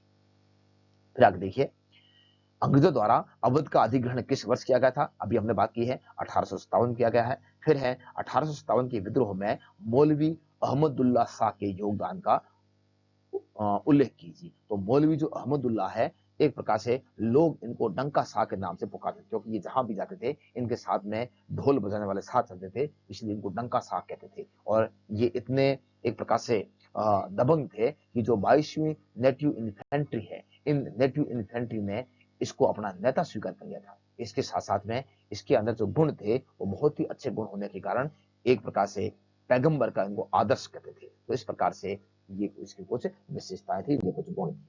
देखते हैं अगला चैप्टर जो है वो है 12वां चैप्टर।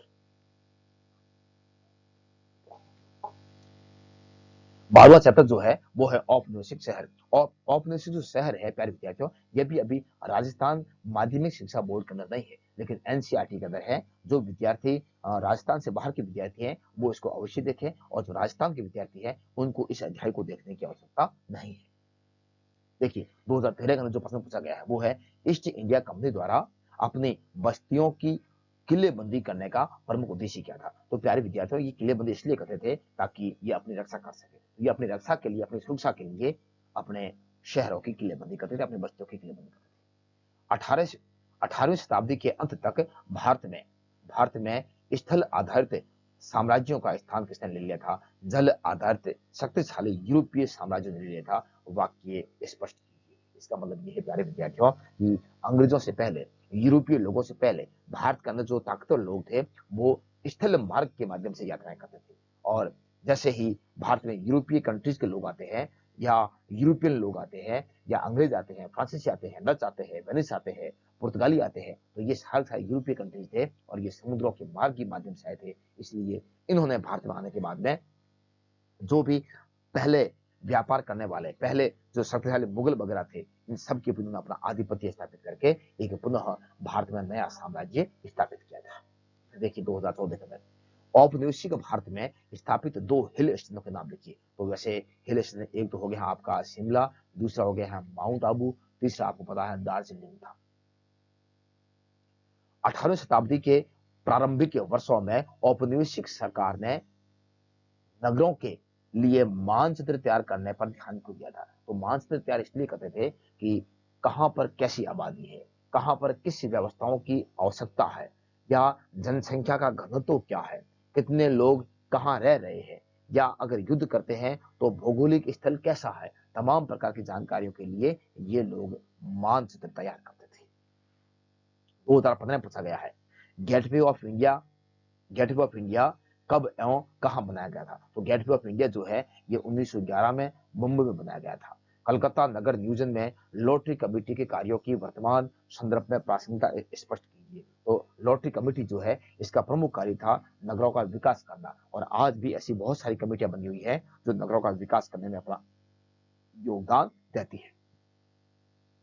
अगला प्रश्न है प्लासी का युद्ध कब और किसके बीच हुआ था? प्लासी का युद्ध 1757 में हुआ था, सिराजुद्दौला और अंग्रेजों के बीच हुआ था, और अंग्रेजों की जो सेना है इसका जो नेतृत्व करने वाला या बंगाल का उस समय का जो गवर्नर था वो था लॉर्ड क्लाइव। तो इनके बीच में ये युद्ध हुआ था जिसमें आपको पता है सिराजुद्दौला की हार हो गई थी।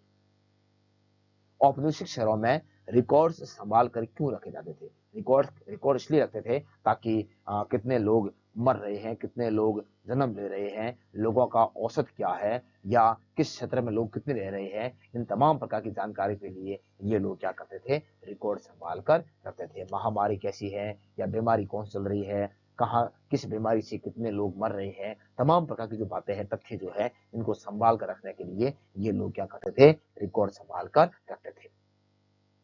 फिर है 2017 में राजा जॉर्ज पंचम और उनकी पत्नी मैरी के स्वागत के लिए भारत में किस इमारत का निर्माण किया गया था? आपको पता है कि भारत में राजा जॉर्ज पंचम भी आया था और उसकी पत्नी मैरी भी आई थी। इनका इनका ये भारत में कब आए थे? तब आप कहोगे 1911 में आए थे, और इनका स्वागत करने के लिए गेटवे ऑफ इंडिया नामक इमारत का या मुख्य द्वार का निर्माण किया गया था, जहां जो कहां पर किया था? अब कहोगे मुंबई के अंदर किया था।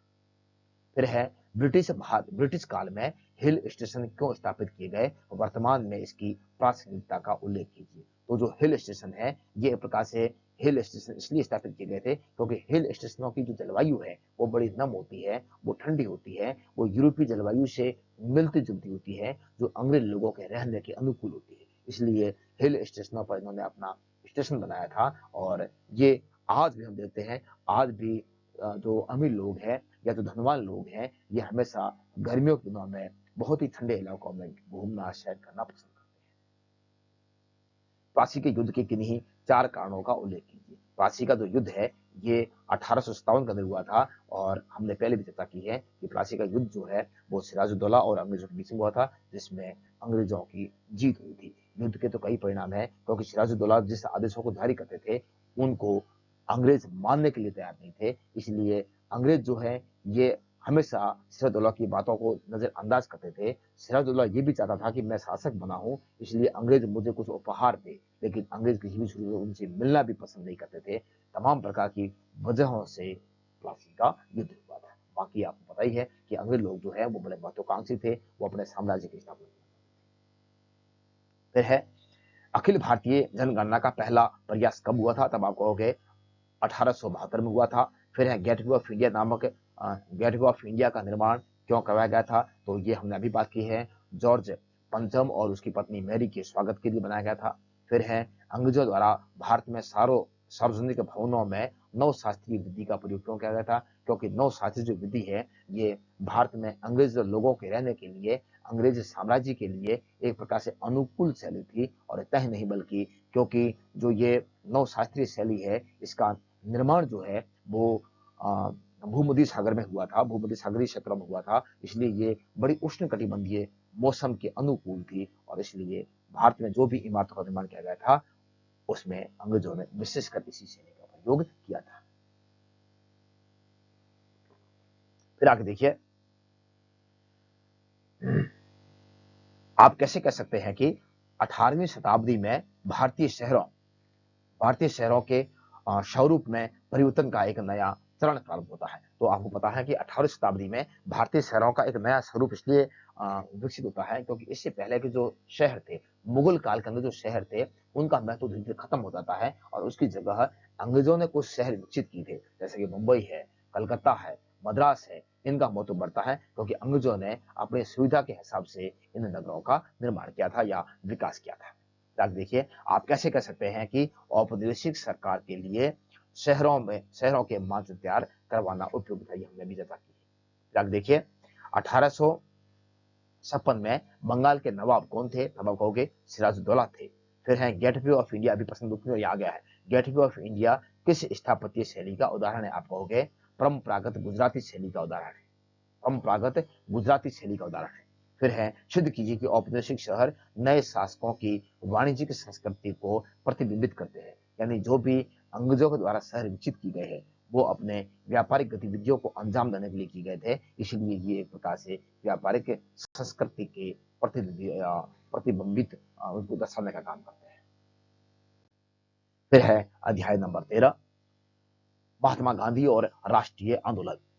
सबसे पहले देखिए 2013 में पूछा गया प्रश्न, 1919 तक महात्मा गांधी ऐसे राष्ट्रवादी के रूप में उभर चुके थे जिनमें गरीबों के लिए गहरी सहानुभूति थी। उदाहरण स्पेश कीजिए, आपको पता है कि महात्मा गांधी 1915 में भारत में आते हैं। भारत में आते ही उन्होंने कई प्रकार के कार्य किए हैं और इनके साथ साथ में भारत का दौरा भी किया है। भारत में आने के बाद में उन्होंने चंपारण सत्याग्रह है, खेड़ा है, अहमदाबाद मिल मजदूर है, ये काम किया और इसके साथ साथ में 1919 में धीरे धीरे ये लोकप्रिय होने लगते हैं और जैसे ये लोकप्रिय होते हैं तो भारत में तमाम प्रकार के आंदोलन करते हैं और इनकी जो शुरुआत है वो वैसे 1917 में कर लेते हैं, लेकिन लोकप्रियता जो उनकी है वो 1920 में असहयोग आंदोलन से शुरू हो जाती है। लेकिन ये विशेषकर गरीबों के हिमायती थे, ये गरीबों के हितों में काम करते थे, इसलिए धीरे धीरे इनकी जो सहानुभूति है वो गरीबों के साथ में जुड़नी शुरू हो जाती है। इसके अथवा में है कि आपकी दृष्टि में नमक यात्रा क्यों उल्लेखनीय है? क्योंकि महात्मा गांधी का मानना था कि नमक जो है वो भारत के गरीब लोग हो चाहे अमीर लोग हो, सबके लिए अनिवार्य चीज है। सारे लोग नमक का प्रयोग करते हैं, इसलिए महात्मा गांधी का मानना था कि जो नमक है, नमक का निर्माण करने का जो अधिकार है वो भारतीय लोगों को दिया जाना चाहिए। लेकिन आपको पता है कि नमक के ऊपर केवल एक अधिकार किसका था? अंग्रेजों का था। इसलिए महात्मा गांधी ने नमक यात्रा शुरू करते हुए सभी ने अवज्ञा आंदोलन की शुरुआत की थी।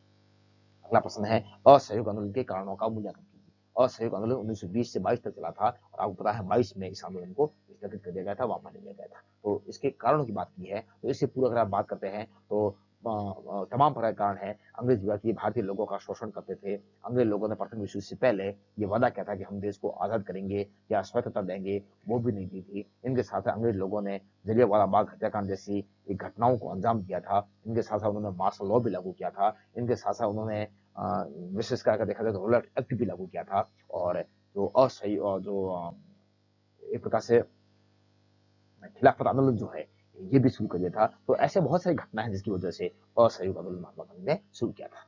आगे देखिए, भारत छोड़ो आंदोलन का क्या महत्व है? भारत छोड़ो आंदोलन वैसे 1900 महात्मा गांधी के द्वारा शुरू किया गया तीसरा और अंतिम महत्वपूर्ण आंदोलन है और ये एक प्रकार से जन आंदोलन था, लेकिन ये असफल हो जाता है। असफल होने के बावजूद भी भारतीय लोगों में जो राष्ट्रवादी भावना है इसको ये कुचल नहीं पाया था और इसी वजह से महात्मा गांधी ने इस आंदोलन के माध्यम से करो या मरो का नारा देते हुए भारतीय लोगों में इतना जोश जुनून पैदा किया था और उसी के परिणाम स्वरूप देश आजाद हुआ था।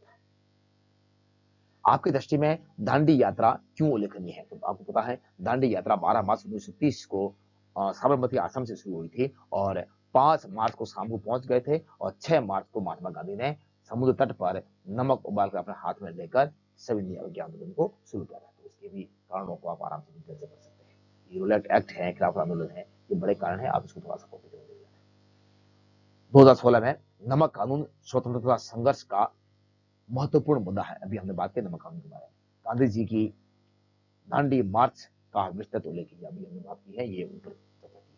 फिर है असहयोग आंदोलन एक तरह का प्रतिरोध कैसे था, यानी महात्मा गांधी का जो असहयोग आंदोलन है एक प्रकार से विरोध कैसे था। विरोध इसलिए था क्योंकि इस समय भारतीय लोगों का अंग्रेज व्यक्ति जो है वो हर प्रकार से क्या करते थे, शोषण करते थे, उनका दोहन करते थे और इनके साथ साथ इनका कहना भी नहीं मानते थे। 2017 में पूछा गया है, 1929 में 1929 ईस्वी में आयोजित कांग्रेस का लाहौर अधिवेशन किन दो दृष्टियों से महत्वपूर्ण था। पहला तो ये था क्योंकि इस आंदोलन का इस अधिवेशन का जो अध्यक्ष है वो जवाहरलाल नेहरू बने जाते हैं और ये एक प्रकार से युवा अध्यक्ष थे। दूसरा इसका यह है कि इस अधिवेशन में ही पहली बार पूर्ण स्वाधीनता की घोषणा की थी और आपको पता है कि आगे आने वाले 26 जनवरी 1930 का जो दिन है जिसमें संपूर्ण भारत में पूर्ण स्वाधीनता दिवस के रूप में मनाया गया था।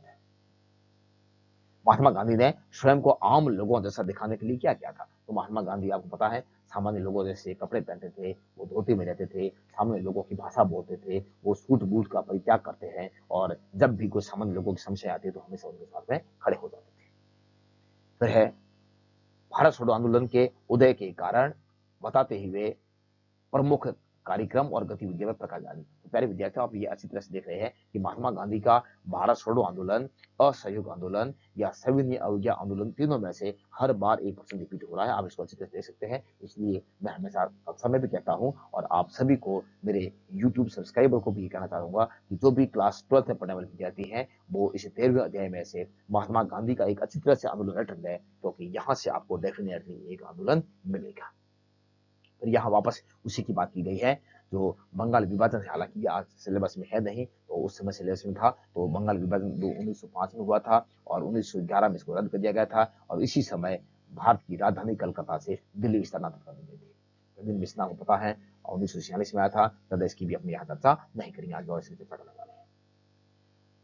भारतीय राष्ट्रीय आंदोलन में महात्मा गांधी का योगदान, इसको आप आराम से अच्छी तरह से देखिए। 2022 में पूछा गया है, सितंबर 1939 में दूसरा विश्व युद्ध हुआ था। ये थोड़े रिक्त स्थान भरे हुए हैं। दूसरा गोलमेज सम्मेलन 1931 में लंदन में आयोजित हुआ था। महात्मा गांधी ने भारत छोड़ो आंदोलन किस वर्ष शुरू किया था, तब आप कहोगे 8 अगस्त 1942 को बम्बई से शुरू किया था। फिर आके देखिए, महात्मा गांधी ने अपने सत्याग्रह के लिए नमक को मुद्दा क्यों बनाया। हमने अभी चर्चा की है कि नमक जो है एक प्रकार से सामान्य लोगों के लिए उपयोग में ली जाने वाली वस्तु थी। इनके साथ साथ में जन नेता के रूप में महात्मा गांधी के उत्थान का मूल्यांकन कीजिए, क्योंकि महात्मा गांधी सारी जनता को साथ लेकर चलने वाले थे। गरीब हो अमीर हो, उनके एक प्रकार से हितार्थी थे, उन सबको लेकर चलने वाले थे, उनके हितों में काम करने वाले थे। इसलिए सामान्य से सामान्य जनता ने भी महात्मा गांधी के प्रत्येक आंदोलन में बढ़ चढ़कर भाग लिया था। फिर देखिए, राष्ट्रीय आंदोलन में नमक सत्याग्रह को योगदान का उल्लेख करके, तो ये हमने अभी चर्चा की है, इसको आप आराम से। फिर है 2023 में पूछे गए प्रश्न, कैबिनेट मिशन को भारत क्यों भेजा गया था। तो कैबिनेट मिशन जो है उस समय की जो व्यवस्थाएं थी उस व्यवस्थाओं का मूल्यांकन करने के लिए और देश की आजादी के बारे में विचार करने के लिए और देश में संविधान के निर्माण से संबंधित विचार विमर्श करने के लिए 1946 के अंदर कैबिनेट मिशन को भारत भेजा गया था। जलियांवाला बाग हत्याकांड कब हुआ था, 13 अप्रैल 1919 को हुआ था। असहयोग आंदोलन का मूल्यांकन कीजिए, देखो यहाँ 23 में भी आ गया है और नीचे आप देख रहे हैं महात्मा गांधी का योगदान आ गया है। ऊपर देखो आप, ऊपर अगर आप 22 में देखते हैं तो 22 में आप देखोगे कौन सा प्रश्न आ गया है, तो आप देखो भारत छोड़ो आंदोलन आ गया है और नीचे आप देखेंगे तो बड़ा कौन सा आ गया है, असहयोग आंदोलन आ रहा है। मैं कह रहा हूं कि हर बार एक महात्मा गांधी का बड़ा आंदोलन आ रहा है, इसलिए आपको इसको अच्छी तरह से देखना है। फिर देखिए अध्याय 14 है विभाजन को समझना। 2013 के अंदर पूछा गया है, 1971 में बंगाली मुसलमानों द्वारा पाकिस्तान से अलग होने का फैसला लेकर जिन्ना ने किस सिद्धांत को नकारा था। तब आप कहोगे द्विराष्ट्रीय सिद्धांत को नकारा था। नो आखिरी वर्तमान में किस देश का भाग है, किस देश में स्थित है, तब आप कहोगे बांग्लादेश में है। उन नेताओं के नाम लिखिए जो अंत तक भारत के विभाजन का विरोध करते रहे थे। तो उसमें एक तो थे महात्मा गांधी और एक थे खान अब्दुल गफ्फार खान, जिन्होंने लास्ट तक ये कहा था कि किसी भी सूरत में देश का विभाजन नहीं होना चाहिए। फिर है स्वतंत्रता पूर्व का संयुक्त प्रांत वर्तमान में कौन से राज्य के नाम से जाना जाता था। आप कहोगे उत्तर प्रदेश के नाम से, यूपी के नाम से। फिर आगे देखिए, जर्मन हॉलोकॉस्ट और भारत के विभाजन में क्या अंतर है। जर्मन हॉलोकॉस्ट जो है, इस हॉलोकॉस्ट के लिए एक शब्द आता है महाध्वंस। तो अंतर क्या है, जो जर्मनी के अंदर हॉलोकॉस्ट हुआ है, महाध्वंस हुआ है, वो सरकारी निकायों के द्वारा किया गया, सरकारी संस्थाओं के द्वारा किया गया था। जबकि अगर भारत की बात करते हैं तो भारत में सरकार के द्वारा ये नहीं किया गया था, बल्कि भारत में जो ये एक प्रकार से जो दंगे हुए हैं, धार्मिक जो दंगे हुए हैं, सांप्रदायिक जो दंगे हुए हैं, ये धार्मिक समुदायों के द्वारा अपने आप उत्पन्न हुए थे। आपके अनुसार भारत विभाजन के लिए कौन सी परिस्थितियां उत्तरदायी थी? कौन सी परिस्थितियां उत्तरदायी थी? तो प्यारे विद्यार्थियों, ये जो 14वां अध्याय है, ये भी अभी वर्तमान में राजस्थान बोर्ड के अंदर नहीं है, ये भी आपको ध्यान रखना है। तो भारत विभाजन का जो है कारण है, इसके कौन कौन से कारण थे? तो आप कहोगे 1909 का पार्लियामेंट्री सुधार है, इसके साथ साथ में मुस्लिम लीग की स्थापना है। फिर आगे आप बढ़ोगे तो महात्मा गांधी के जो मुख्य बातें हैं, इन बातों को सॉरी, महात्मा गांधी को नहीं अपन कह सकते हैं। फिर अपन कहेंगे आगे 1930 के अंदर इकबाल के द्वारा एक स्वतंत्र देश की मांग करना। फिर उसके बाद में रहमत चौधरी के द्वारा पाकिस्तान नाम देना। फिर 1940 के अंदर मुस्लिम लीग के द्वारा पाकिस्तान अलग राष्ट्र का निर्माण करने की बात करना। तमाम प्रकार के ऐसे मुद्दे हैं जिनके कारण देश का क्या होता है, विभाजन होता है। तो सेम चीज यहाँ पर भी है। मौखिक इतिहास के विभाजन को हम कैसे समझ सकते हैं, तो ये थोड़ा सा देख लेना। सीमांत गांधी किसे कहते हैं, तो आप कहोगे खान अब्दुल गफ्फार को कहते हैं। सर्वप्रथम उत्तर पश्चिमी क्षेत्र में मुस्लिम राज्य की मांग किसने की थी, आप कहोगे मोहम्मद इकबाल ने की थी। कैबिनेट मिशन की त्रिस्तरीय महासंघ सुझाव क्या है, ये मार्च 1946 में आया था। थोड़ा सा इसको भी लिख लेना। फिर आगे देखिए 2016 के अंदर पूछे गए प्रश्न है, आपके अनुसार क्या भारत विभाजन आवश्यक था? भारत विभाजन आवश्यक तो इसलिए था क्योंकि इस समय की जो व्यवस्थाएं थी, इस समय की जो परिस्थितियां हैं, वो कुछ इस प्रकार से थे कि कुछ भी करते किए बिना कुछ भी कर लो, लेकिन कुछ परिस्थितियां इस प्रकार से हो गई थी कि विभाजन होना अनिवार्य हो गया था, क्योंकि सांप्रदायिक दंगे हो रहे थे और इनको रोकना बड़ा मुश्किल काम था।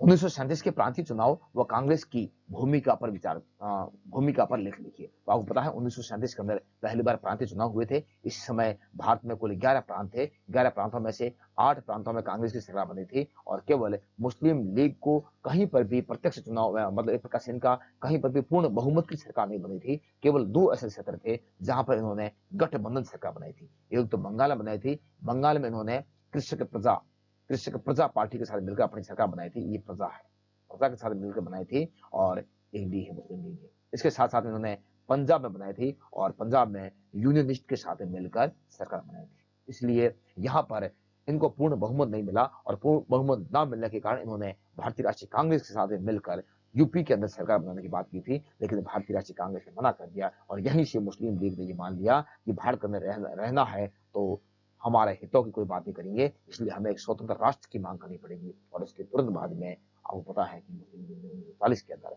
पहली बार पाकिस्तान की मांग कर दी थी। देखिए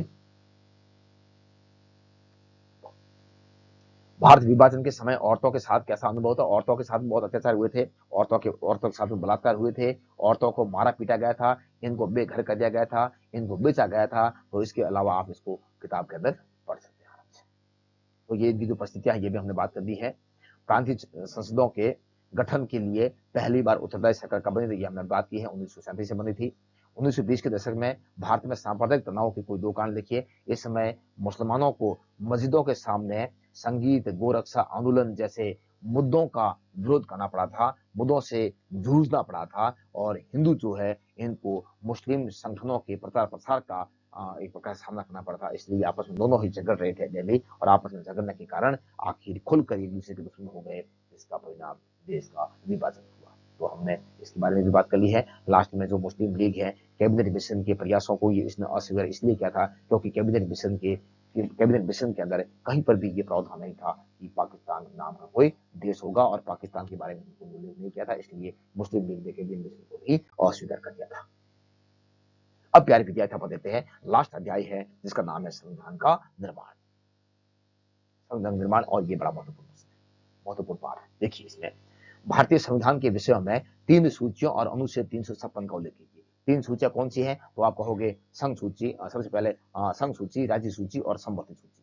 तो इसके बारे में आप क्लास में किताब के अंदर पढ़ लेना। इनके साथ साथ 356 अनुच्छेद क्या है? तो 356 अनुच्छेद ये है कि 356 अनुच्छेद के तहत राष्ट्रपति राज्यपाल की सिफारिश पर किसी भी राज्य पर पूर्ण सत्ता अपने हाथों में ले सकता है और वहां राष्ट्रपति शासन लागू कर सकता है। यानी ये केंद्र सरकार को मजबूत करने का प्रावधान है। फिर है भारतीय संविधान निर्माण से पहले पहले के जो वर्ष हैं वो काफी उथल-पुथल वाले थे। ऐसा क्यों? क्योंकि जिस समय भारत के संविधान का निर्माण हो रहा था, उस समय अगर देखा जाए तो चारों ओर अशांति थी, चारों ओर खून-खराबे हो रहे थे, चारों ओर दंगे हो रहे थे। मुस्लिम लीग ने प्रत्यक्ष कार्रवाई दिवस की घोषणा कर दी थी। ऐसी स्थितियों को देखते हुए भी संविधान सभा के द्वारा संविधान का निर्माण किया जा रहा था। भारतीय संविधान के निर्माण में महत्वपूर्ण भूमिका निभाने वाले त्रिगुट कौन थे? तो त्रिगुटों के बारे में आप किताब में देख लेना। एक थे जवाहरलाल नेहरू, दूसरे थे वल्लभ भाई पटेल और तीसरे थे राजेंद्र प्रसाद।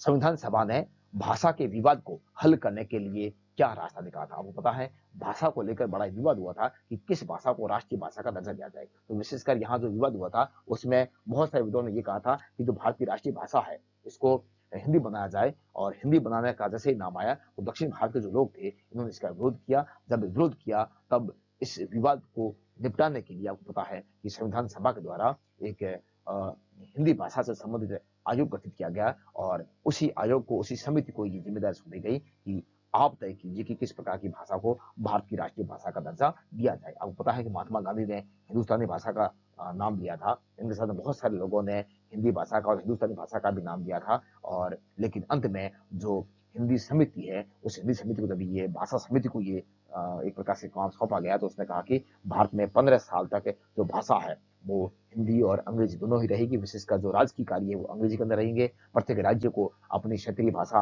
अपनाने का अधिकार होगा, और 15 साल के बाद में हम देखेंगे कि वो भाषा कौन सी होगी, लेकिन वो भाषा जो होगी वो देवनागरी लिपि होगी। तो इस प्रकार से उन्होंने भाषा की समस्याओं को समाधान करने का कार्य किया था। फिर देखिए 2017 में पूछा गया है कि सोमनाथ लाहिड़ी को संविधान सभा पर ब्रिटिश साम्राज्यवाद का शाह साया क्यों दिखाई दे रहा था?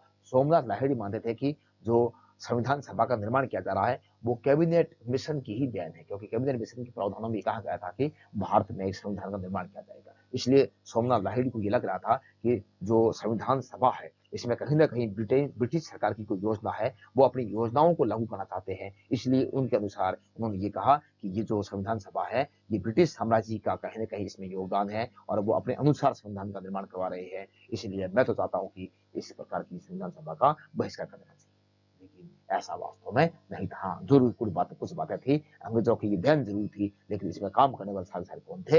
हिंदुस्तान के ही सदस्य थे। 2023 के अंदर पूछे गए प्रश्न देखिए, प्रारूप समिति के अध्यक्ष कौन थे? आपको बी आर अम्बेडकर थे। रॉयल इंडियन नेवी के सिपाहियों का केंद्र कब स्थापित हुआ था? सिपाहियों का विद्रोह कब हुआ था? आपको 1946 में हुआ था। महात्मा गांधी ने दलित जातियों के लिए पृथक निर्वाचन की मांग का विरोध क्यों किया था? क्योंकि महात्मा गांधी जानते थे कि दलितों के लिए अगर पृथक निर्वाचन की व्यवस्था लागू कर दी जाएगी तो ये शेष समाज से हमेशा हमेशा के लिए क्या हो जाएंगे? कट जाएंगे। भारतीय इतिहास के अनुच्छेद 356 के क्या प्रावधान अभी बात की इसकी, और भारतीय संविधान निर्माण में किन दो प्रशासनिक अधिकारियों का महत्वपूर्ण योगदान था? तो इसमें एक था बी.एन. राव का और दूसरा था एस.एन. मुखर्जी का। अब प्यारे विद्यार्थियों, ये जितने भी प्रश्न थे वो सारे आ गए हैं, और अब जो प्रश्न है वो है मानचित्र से संबंधित। बोर्ड परीक्षा में मानचित्र से संबंधित पूछे गए स्थल 2013 के अंदर कौन से पूछे आप देख सकते हैं। मथुरा, पाटलिपुत्र, बनावली, गोवा और दिल्ली पूछा है। 2014 के अंदर पूछा है विजयनगर, कलकत्ता, लोथल, कलिंग और आगरा पूछा है। 2015 में पूछा है लोथल, मगध, कलिंग, मुंबई और कलकत्ता पूछा है। फिर 2016 में पूछा है विराटनगर, उज्जैन, उदयपुर, चेन्नई, झांसी पूछा है। 2017 में पूछा है दिल्ली, पाटलिपुत्र, कलकत्ता, लोथल और पूना पूछा है। 2018 में पूछा है गोवा, विजयनगर, कलिंग, दिल्ली, अहमदाबाद और पटना पूछा है।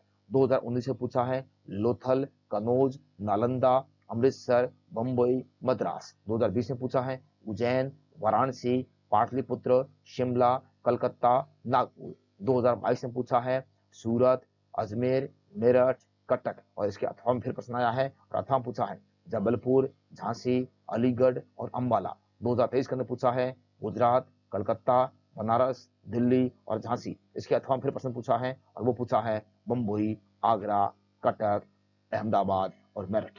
इसी के साथ में प्यारे विद्यार्थियों आप ये आराम से देख लेना कि कौन कौन से प्रश्न रिपीट हो रहे हैं, कौन कौन से स्थल रिपीट हो रहे हैं, कौन कौन सा प्रश्न बार बार प्रश्न बोर्ड के अंदर पूछा जा रहा है। आप इनको देखकर, इनको लिखकर आराम से स्पष्टीकरण कर लेना, आराम से समझ लेना और आराम से इसको याद करना, ताकि बोर्ड के अंदर आपको फायदा मिलेगा। अगर आपने इन सारे प्रश्नों को देख लिया है तो मैं 100% आपको विश्वास दिलाना चाहूंगा कि आपको इससे 100% फायदा मिलेगा। और आपने पूरा वीडियो देखा है, लंबे समय तक मुझे सुनने का कार्य किया है, इसके लिए बहुत बहुत आपको धन्यवाद। और मैं इतना जरूर चाहूंगा कि ये 12वीं बोर्ड विद्यार्थियों के लिए बहुत ही फायदेमंद है, इसलिए आप अवश्य मन से इस जो सेशन है इसको देखें और अधिक से अधिक इसको शेयर करने का कार्य करें। इसी के साथ में मैं आज के सेशन को यही विराम देता हूँ। जय हिंद, वंदे मातरम।